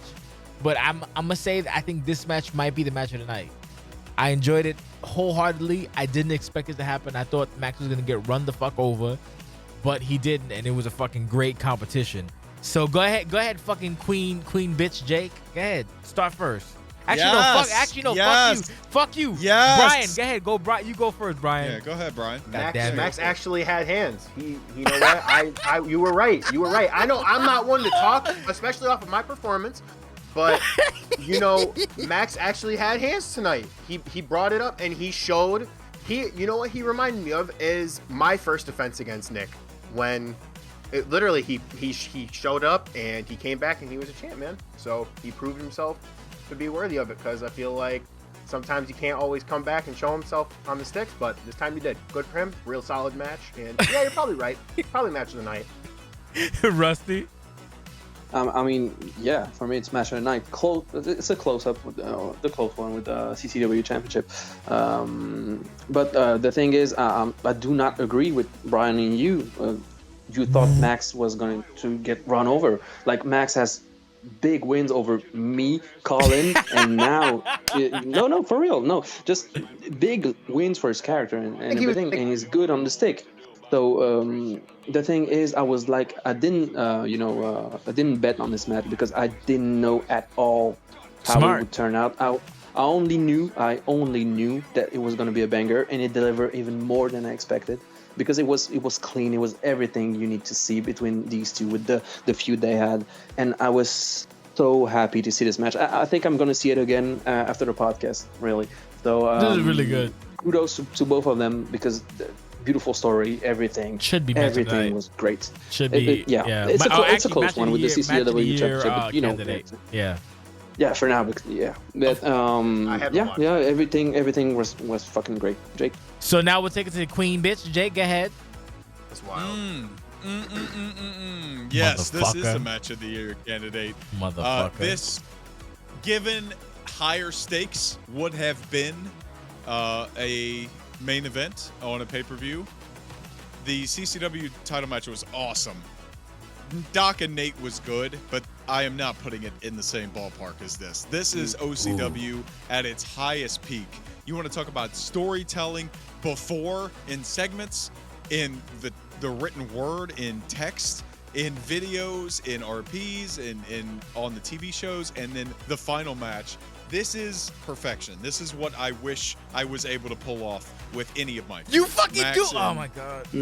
It's true though. It's so true. Anything. Yeah. No, I am. I'm super jealous of this match. And actually, I'm gonna pull back the curtain again, because this was not supposed to be the second to last match of the night. We had this planned to be the fourth match of the night, and then we moved it to the sixth, and then we saw the match and we said, let's move this to the seventh, and then we saw the women's match and we said, this should be the main event, and then we said, oh, it's a world title match, so let's put the main event last. And the main event match thankfully lived up to its billing, which we'll get to in a minute. But this was the best match of the night, bar none.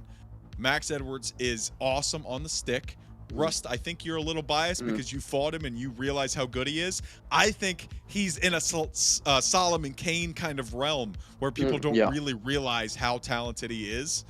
And that's going to hurt his future challengers. It's just such a star-making performance for a guy like Max to beat Harris Turner after he won the Super S Cup. It reminds me... He didn't win the Super S Cup! He swept the Turmoil division. That's what he was probably referring to. That's probably what he was referring to. Runner-up. Runner-up of the Super S Cup.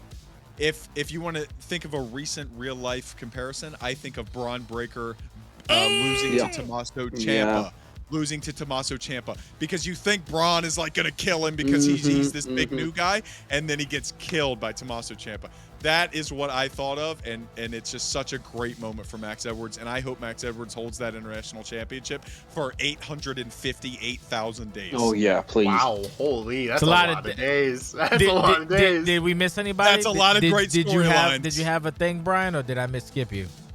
No, I agreed with you that I thought he was gonna have a hard time, that he was gonna lose, but I complimented him and said it was a good match in the match of the night. And yeah, did I skip Russ, or did Russ give his everyone thoughts? got their thing. Okay.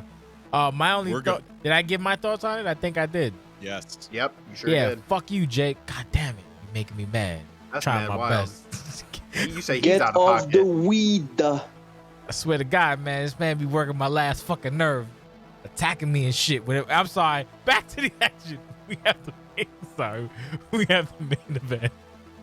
Doc, wow. Tony versus Jesus Christ versus Jacob You okay? Trans. No, I'm not okay anymore. My emotions are all messed up, son. I've been working on this awards for like fucking 80. I don't know how many hours. It's okay, dude. 80 plus hours, This and we man's didn't unbelievable. we didn't even talk about the award. Like, we don't have to, but it's like, fuck, we didn't even fucking mention them. I mean, we don't have to, but it's like, fuck. Anyway, so we have the main event again.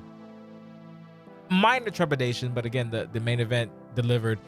Jamie said something about that he had 4 hours of footage. We saw none of it, so he had something else instead. Well, he was talking about in the when he, because that footage you saw in his entrance, Yeah. the Jacob Trans entrance, that's him walking with the camera. That's Jamie. Like, he recorded that. That's not stock footage. Like, I use stock footage for a lot of my stuff. He recorded that. He had 4 hours of that to put together. You talking about that road thing?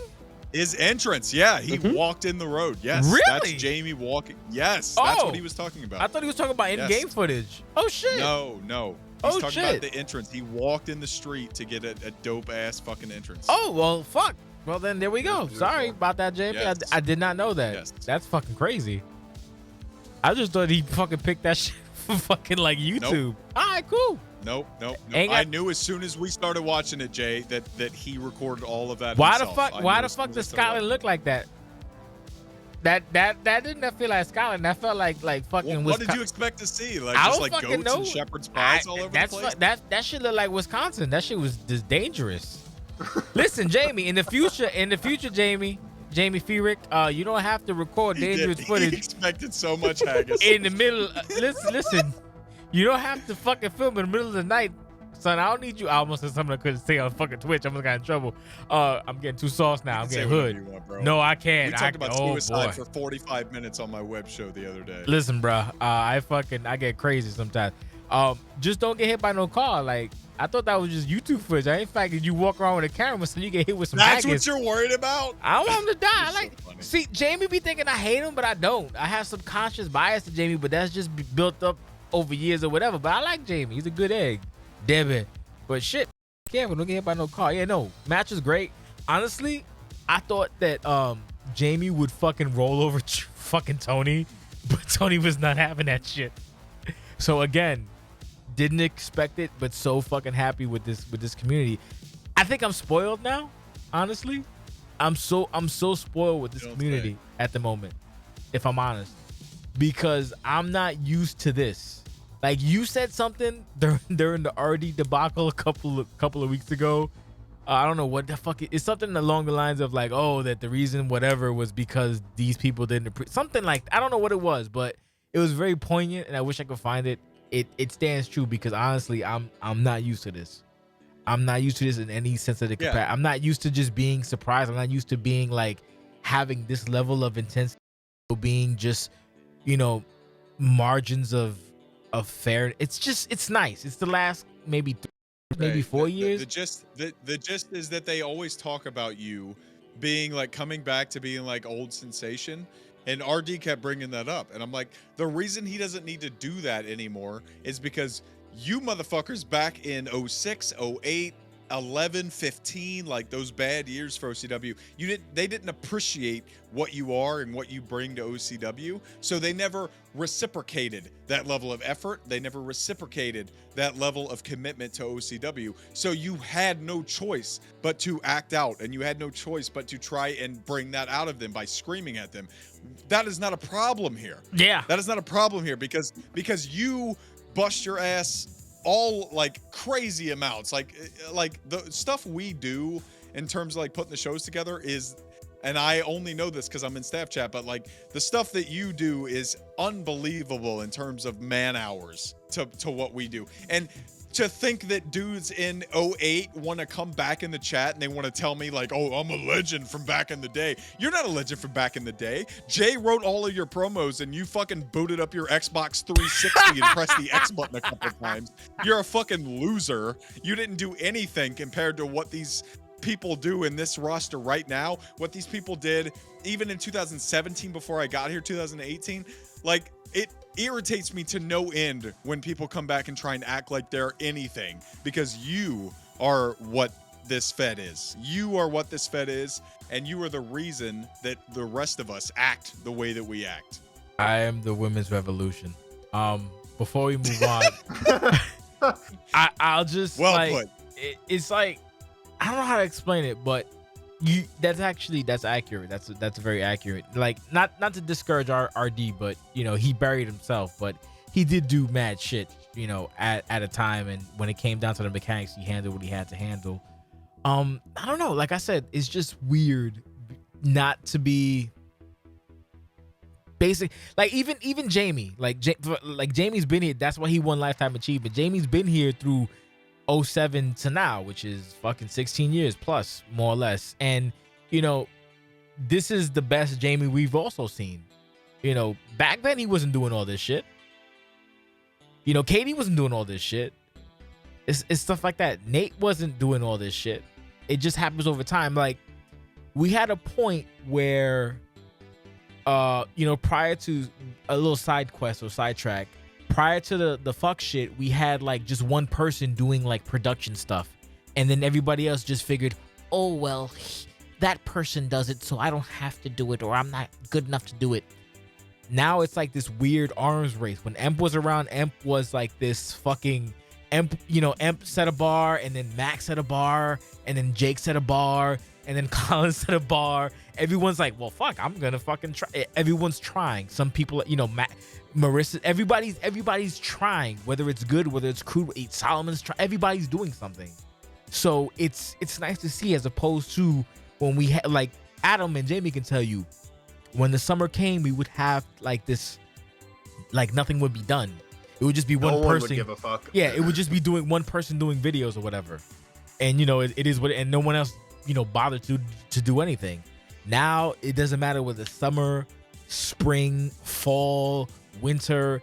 If there's a show, people are doing shit. Whether it be Max, Marissa, Emp when she was here, you know, Adam, the other Adam, aka Doc, or fucking, you know, Tony, James, everybody.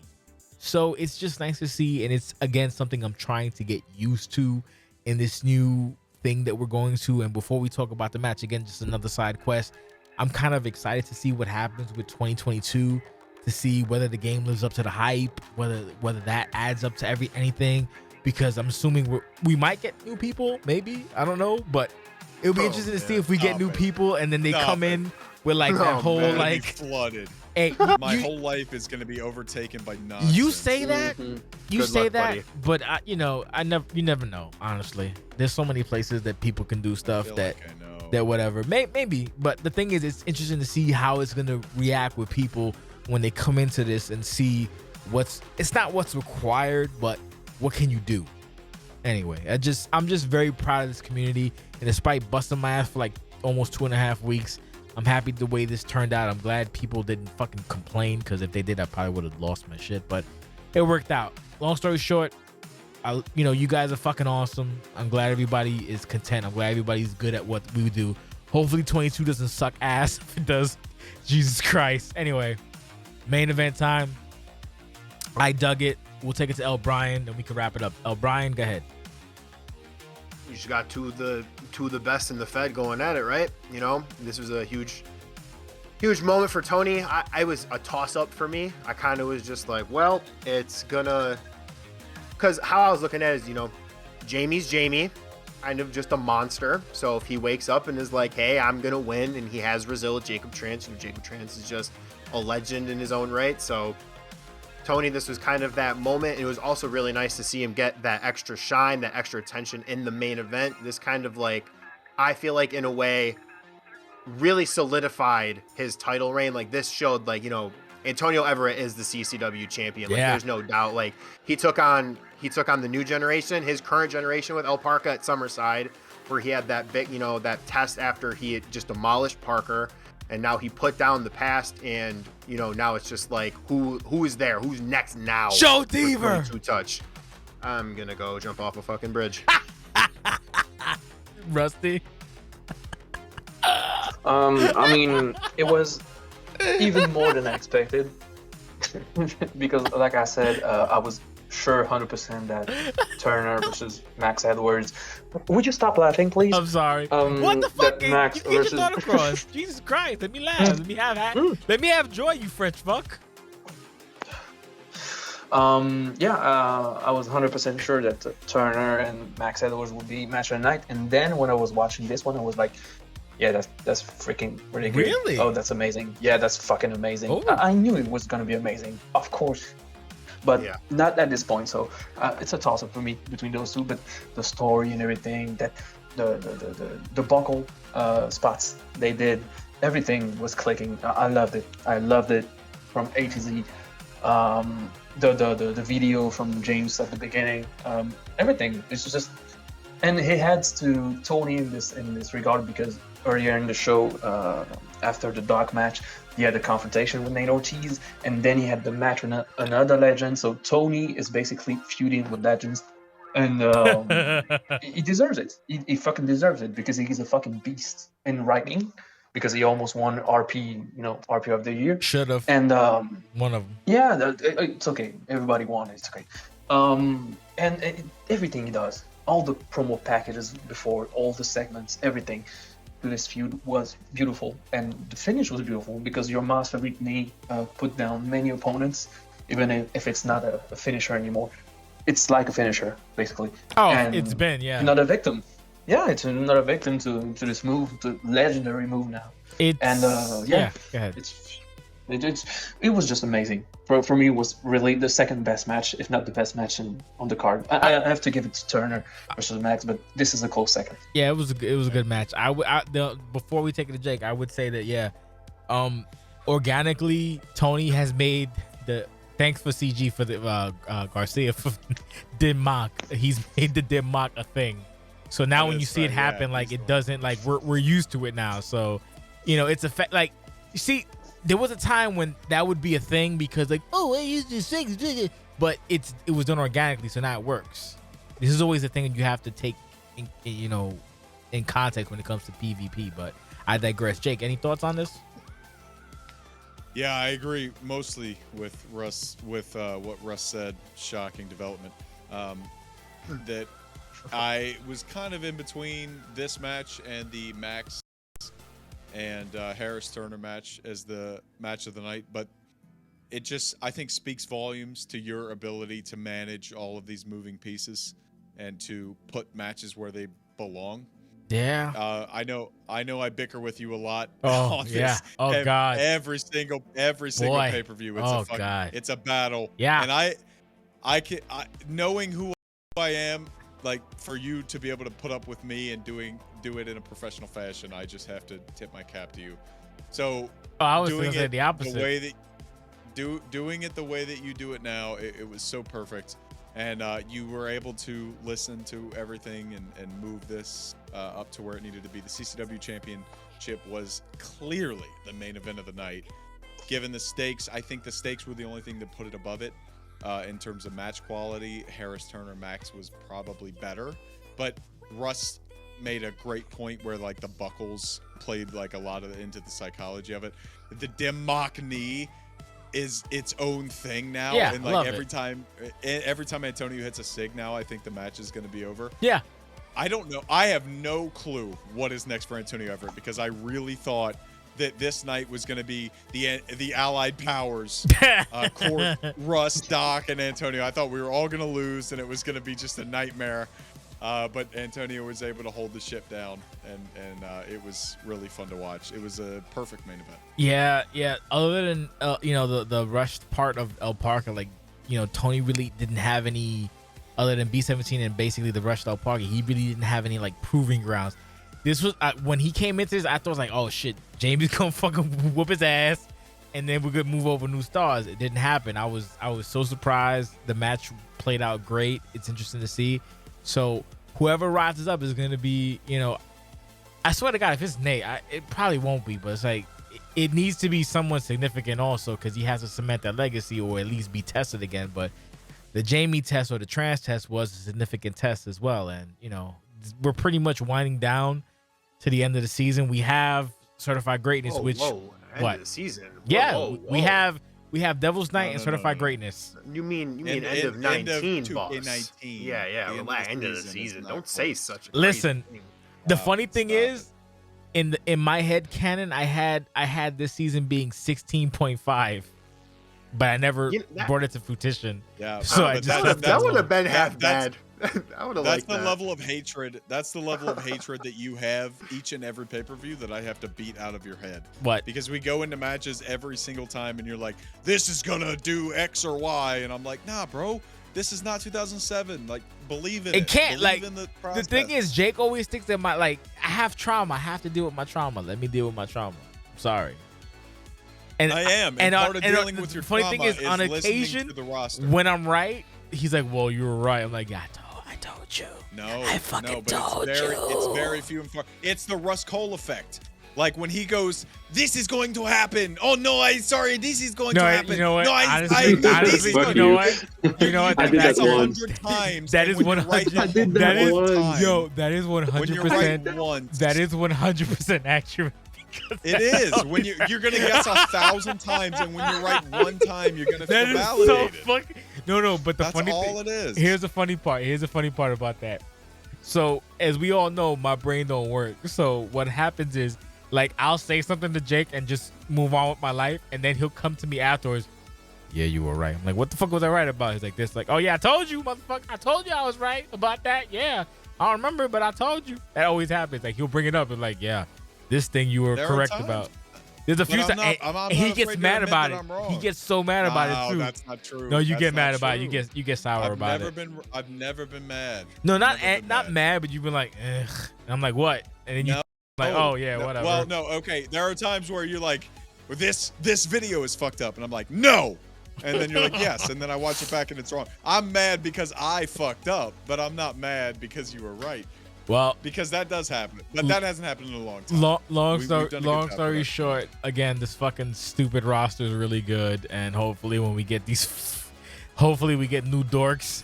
Maybe we get a couple Colin Locks, maybe a Max Edwards, maybe a Russ Cole, maybe one loud ass L Parker, maybe two Jakes. I don't fucking know. It'll be nice. Hopefully, I don't know. Two Jakes. I don't know. No, thanks. If I get two Jakes, oh man, forget You about don't. it. Nah, we don't need another I'll Alparca. quit. I'll quit tomorrow if we get two Jakes. Why? What's wrong with having two Jakes? I mean, you got plenty of people. I that have the do big what I'm Jake. doing I now. have the big Jake. The two Jakes could just be supplemental. Supplemental Jakes. Eh. Yeah. Not what? What the fuck?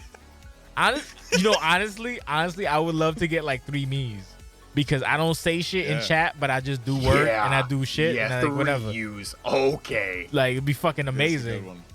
Fuck out of You here. are- Y'all you are a great y'all so guy. disrespectful. I hate you. I hate Tell you. me I'm pretty. That's a lie. I That's tell a me I'm lie. pretty, Jake. Tell me I'm pretty before we stop That's this a lie. You don't Get podcast. hate DMs all anybody. the time. What do you think of this video? Tell me I'm pretty. Bro, just stop. So the reason Jake stopped being a Patreon is because I just keep sending him free shit. I'm like, hey, what do you think about this? What do you think that is about not this? why. Actually, no. That is not why. The reason you stopped Tell was him because why. the reason you stopped was the same reason Kent was like when he was like, I'm not listening to your podcast. I do enough work here. I'm like, all right, fair That's enough. right. Yeah, that's fair. I'm not paying you $20 a month. No, I do enough. It in the hurts. Fed. No, it hurts That's a little why. bit, but it's fine. It's okay. That's fine. It No, should. it's fine. No, it's fine. It shouldn't hurt. Like, why would you want to hurt me? No. Like, Look, I don't want to hurt you. No, but I you- just want you to understand what other people do to support your greatness. That's all. How about give me money? I got motherfucker? other shit I want to pay. No, Listen. no. That's what these other motherfuckers Hold want to do. on, I spend hold on. hours on hours Hold on on, hours. hold on. That's my. You spend hours, but hold on. Before we're done, in order for me to be motivated, I need you to go to patreon.com/OCWFed. happen. I need motivation, and by giving me money, I have motivation to continue to do You're wild. what I do. I'm sorry. You got me fucked up, bro. Damn. I'm not gonna. Just You make got me people pay fucked for up, an bro. application fee now. If someone Nah. joins I the should- Twitch chat, you should just link them to Patreon, where it's $3 You know- to apply, and then fucking Nah, leave it like that. I wouldn't Is do this that. why you were upset, Jay, when I told you I was getting freelance work because you thought I was gonna start charging you for my weekly commentary? No. That's crazy. Wow. No, of course not. Damn. was You upset. know He was better like, than that oh, shit. Big fancy man. No, Actually- see, that's what I mean though. That's what I mean. Actually- I'm not charging you shit. I'm Actually, happy to do no. it. I was jellyfish because I want to do the same thing that you do. That's what I want to do. You gotta take actions though, but you don't have time. I don't. You got no bandwidth. I don't. I got plenty of bandwidth, but it's just it's hard out here. You don't. You don't have any bandwidth. You spend all your time here. I'm making jokes about motivation. Like, no, it's fine with the Patreon. It's funny because that's the same thing that Kent said at one point. It's not a big deal. Like, I don't care. If you notice, I don't even mention the Patreon at all. I don't mention the Patreon. Never do I mention it. I never mentioned the Patreon. Just posted that in the chat. I never mentioned the Patreon. Twice in the chat. That's crazy. He's about to go on Twitter now. Start promoting on Twitter. Like never do I mention the Patreon. Yo, guys, I don't ever bring up the Patreon. That is spider level comedic timing. You are a fucking genius. Nah, but for real, I never do. Cause the funny thing is that I give Patreon shit away for free anyway. It's like I'm the worst Patreon person ever. And the only reason it came up was because people were like, you should do a Patreon because for so many for so many years, like I've just been paying out of pocket. But no, it's not about money. I don't give a fuck about Patreon for motivation either. So just so you know, motherfuckers, like what? No. Are you crazy? I need money from Patreon in order to be motivated. Tell me I'm pretty. Tell me I'm pretty. Nah, you gotta go on Twitter promoting it, bro. I should, right? I should go, hey guys, join my Patreon because I need motivation to continue doing. You'll do a logo drop. Listen. I did so much work. I did 80 hours plus of work. I deserve, like, honestly, if you guys would just join the Patreon. Just don't join the Patreon. If I'm linking it, don't even join the Patreon because I'm joking right now. Honestly, everybody should join the Patreon except me because I do enough. You do enough. You do so much. It's not. You do so much. It's not even funny how much you do. Don't hype me up. That's not. You should tell me that I should join the Patreon. No, anyway. I did. You're fucking the storyline up. I tried to guilt you into it, and you just basically fucking you tucked in your chin. I'll tell you to fuck off. You tucked in your chin JCS, and you say whatever. I'm not interested in this conversation. I'm not interested. Yeah, in this you're not interested in conversation. Anyway, so closing thoughts on this anniversary show and this gigantic pay-per-view before we get out. We'll go with El Brian. Closing thoughts. Great show. Literally, I didn't feel like this was a 4-hour show. Did not feel, yeah. Right. I was blown away. I am always blown away by what this community produces out of content because literally just from even when I was first around in 2017 and now, bro, it's fucking apples to oranges. And seriously, amazing show. And I also want to say that I don't know, man. I don't think like you'll probably ever be able to match another anniversary show, regardless of the game after this. No, not at all. Kudos to you, super. Like I won't. He's be too been long, killing himself for the last super, 2 weeks. Because I'm not gonna say too much, but like super kudos to Jay. This man, you are a fucking unbelievable compared to what like anybody else does. I will always say that until I stop doing this hobby. OCW literally is the number one place. So great shit. Amazing work from everyone and especially Jay. Yay. Rusty. I mean, yeah, fucking amazing show. That's the difference between a real life show like WWE or AEW. Mostly when they do a 4-hour show or 5-hour show, I can't keep up. I'm so tired of it. I was tired at the end of that one, but not exhausted. Like I didn't want. If it goes 1 hour longer, like 5 hours, I'm okay with that. I'll watch. There's no problem. But I expect you to not put out this kind of effort in every show. Because just for your sanity, because yes, you're pretty, you're pretty, you're pretty, and you're pretty annoying as well. Fuck you know. You! So yeah. So basically, I love you, Jay. Thank you, Brian. You're a teacher's pet, and thank what you, did you say to me? Let me finish, please. And yeah, for everybody that participated in the show, thank you very much because all the segments and all the matches were great. Because there is not one bad matches, except maybe La Mujer. It's not even a bad match. It's just kind of there. Look at him trying to keep himself up. No, I mean not keep myself Fuck up. the Coles. I can Lean have into it. a mediocre. Lean into it, Rusty. I can't have a mediocre match. I already have match of the year. So, wow, what a fucking asshole. No, but thank you, everybody. That was fucking great. Great show. I don't expect Certified Greatness to be that great or even Dale's Night because Dumb son of a I bitch. hate you more. And You're ridiculous. How dare you? Don't ever say Ambition would ever be bad, you piece of fucking garbage. This is what happens when we put on good shows, bro. No. This was Hey, we need to make sure we get Kent and Theo back on here next time. Oh This is my crazy. god. Oh my No, this is God. amazing. No, I'm just telling you. Production-wise, it was top-notch, high-level, Lucian side, whatever you want to call it. It was top-notch. That's why I know how much it took for everybody to put stuff up, and especially you, Jake, Jay, and everybody in the staff. So I don't expect you to have such standard for other shows, and I'm perfectly fine with it. Just, don't burn yourself out. I burned myself out. Sucks. I'm good right now. Leave me alone. Jake. He's right. He's right. He did burn himself out, and that happened around When did he burn himself July. out? It was, I think, if I think about it, it was July of 2020, around the time where I whooped his fucking ass on Turmoil and became the number one contender for the CCW. Sorry, I need to add World something. I need to add Heavyweight something real Championship. quick. Add something. Yeah, Russ. I Go need to ahead, add Russ. something real Add quick, what you have because- to add. Go ahead. See this guy on let's see this guy on my right was talking just before me now. Jesus Christ. If you notice, he tries to copy everything I do. Oh and my that god. annoys me very well. Wow, that's No, fucked because up. Because in the Super S Cup, Oh, he had the God. same number of points as me, and now he loses the title in the same show as me. So I'm tired of it, Jay. Do something about your No, I past. can't copy. And, well, no, listen. No, stop it. It's Stop. not a You stop copy. It's not a copy. You know why I know it's not a copy? Because I was the longest reigning world heavyweight champion of all time, and you were just a North American heavyweight champion. Copy. That's all it is. Copy. Anyway, my actual thoughts. I have a couple things. So, Sure, get him out. everybody should appreciate the production that Jay had put together. I God know we've damn said it. it 100,000 I times. hate. But more importantly, not more importantly, but because we've already said that, leaning to another part of it, there is a web show that is associated with this, and there's a web show that's associated with every stream that we do. Role Player of the Year was a big contentious point for Jay and I, because I told him that the nominees did not deserve it. Marissa was on here, and Marissa does an RP.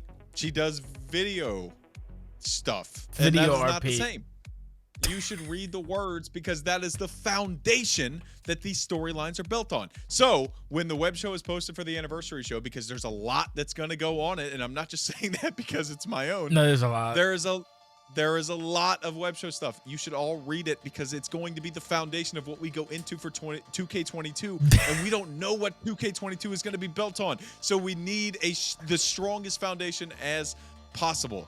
So please read all of the words, and then just, that'll be tomorrow. and then just an additional shout out to everybody else who does stuff, which is plenty Kent of people and do Theo, stuff. and everybody does stuff. As much horseshit as I do, everyone else does stuff. That, again, the reason that we keep going on is because, like, you guys aren't shitty. Oh, I remember. Go ahead. What'd you remember? I'm sorry. Yes. Before you wrap up, because that seemed what you were saying is a wrap up thing, and I'm very drunk.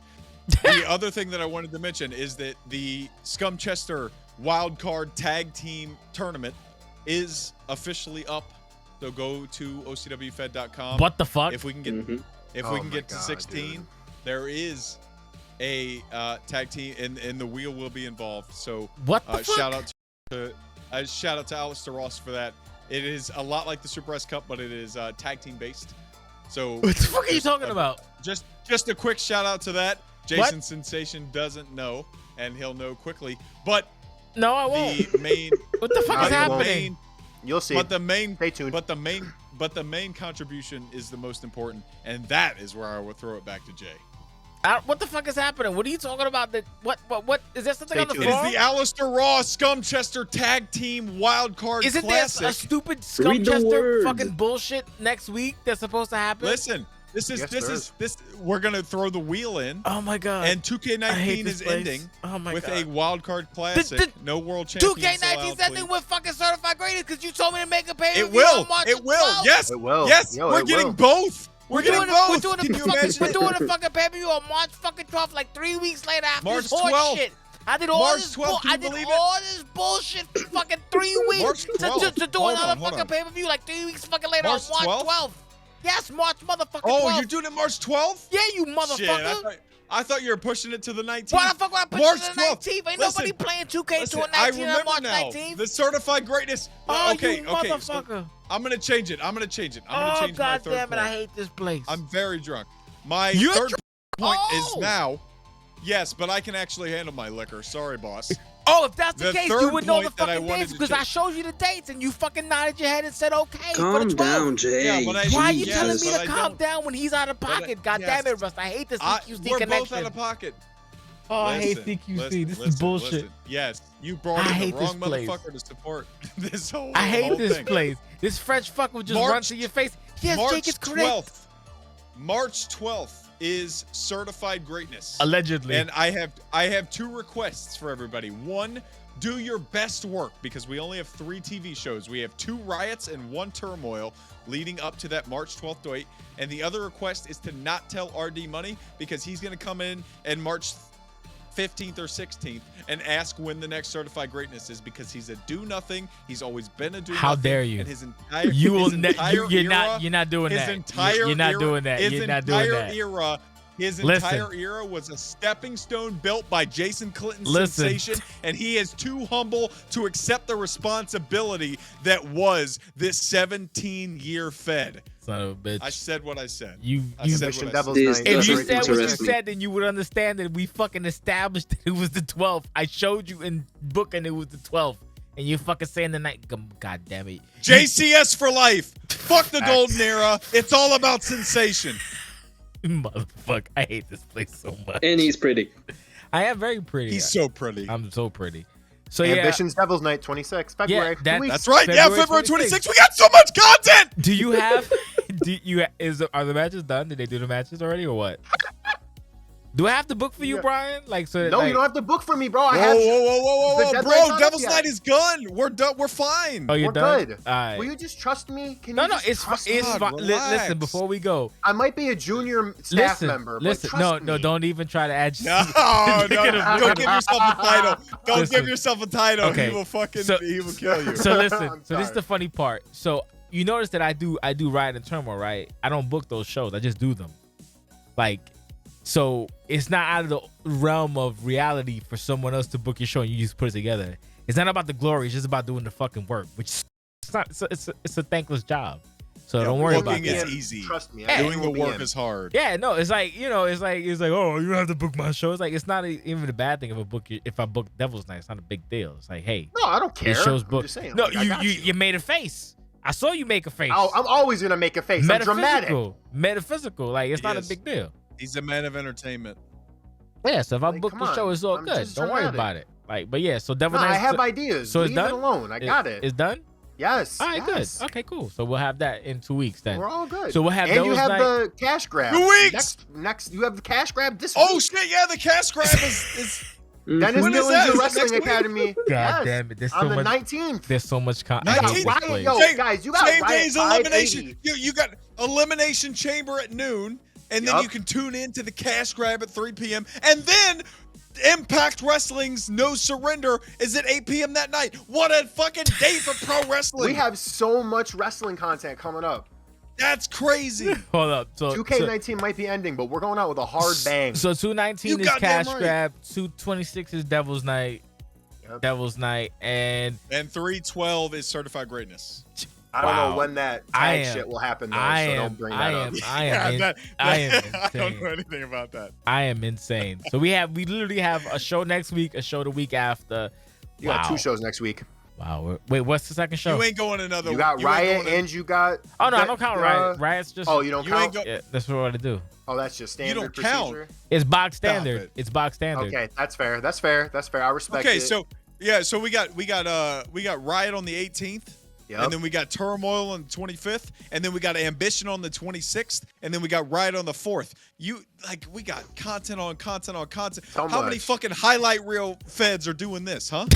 Nothing, bro. They can't No, compete. Tell but me. you know what? Tell me. Before we go, Tell not me. for nothing though. They get all the views, son. They get all the they get all the clicks on the Twitter and Yeah, because and they the use IG. AJ Styles. Nah. Fucking have no originality. No, it's not even that. Like they just like this is what I noticed. This is what I noticed a couple times behind the curtain. So we don't compete with those people because we do different things. But like I'll post something, we don't get shit because it's PvP, whatever. So we'll get like 5, maybe 6, 7, maybe 10. Who knows? If Valk boosts it, then definitely like maybe 7 or 8. And then you'll see something else. It's like, oh, this doesn't look bad, but that should have like 45. Like fuck. And then we They go be on. DMing people to And then, retweet their shit, too. listen. But then we go on Twitch. Like if they're on Twitch too, and we go on Twitch, and then it's like, oh hey, we're smashing the fuck out of them. That's weird. Okay, whatever. Hey, so the Bird app doesn't really exist. Basically, is what I'm trying to say right now. The Bird app don't really be mattering all that much. I mean, sometimes it might, but for right now, it really doesn't. It is what it is. What you gonna do? Look, we have our own weird niche upon the niche. I'm just thankful that we have competitive, because competitive that's the only reason I've been doing this for this long, is because that's the only thing that matters, because it's meritocracy. So we have people doing wonderful videos, and I appreciate those as well, and people building these narratives, which I appreciate as well. But we also have competitive. So if El Parker wants to fight Russ Cole and they want to build their story, that's great. But then it comes down to who is better between El Parker and Russ Cole, or Jake Allen and Russ Cole. Yeah, it's obviously me. Whatever. I mean, Kyle Locke made you his bitch. Whatever. The point is that I don't deal with the mid card. it just boils. Actually, everybody in this podcast lost except me, because I wasn't competing. I don't know I why lost you would want to emotionally. win, bro. I lost I emotionally, never so lose. it doesn't I matter. never lose. Yeah, I only learn. This is a podcast of losers, That's right. but that's the point. Like I either win or I learn. Jason's sensation. Okay? that's a good That's like right. RP material. I don't lose, I learn. That's great RP material. But that's what I'm saying. Like that's the beauty of meritocracy. He's trying to wrap this up. Like, because Yeah, I'm wrapping it up right Yeah. now, but he's trying to wrap the podcast up.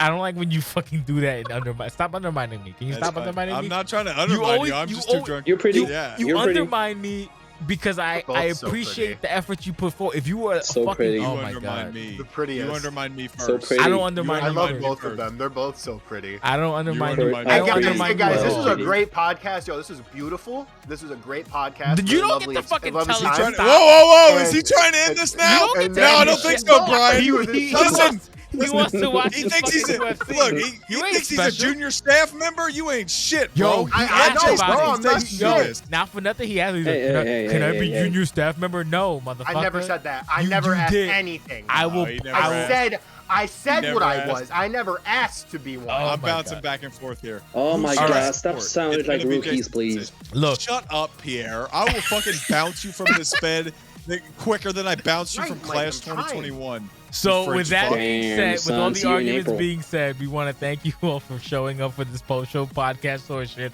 Thank you for listening. It'll be on YouTube if you're still around. I appreciate everybody hanging with us for this journey. Thank you for watching the 17th anniversary. If you're new, hey, it's OCW. We do PvP. We do interactive role play, blah, blah, blah, hybrid D&D for wrestling nerds.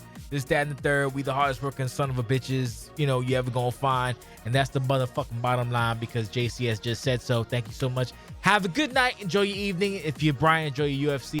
Russ, enjoy your baguettes. If you're Jake, enjoy your extra alcohol. If you're Empress, enjoy, I don't know, solitude and silence, whatever. I love you all. Good night. God bless and peace out. Damn, Skippy Bye. hippie. Nice.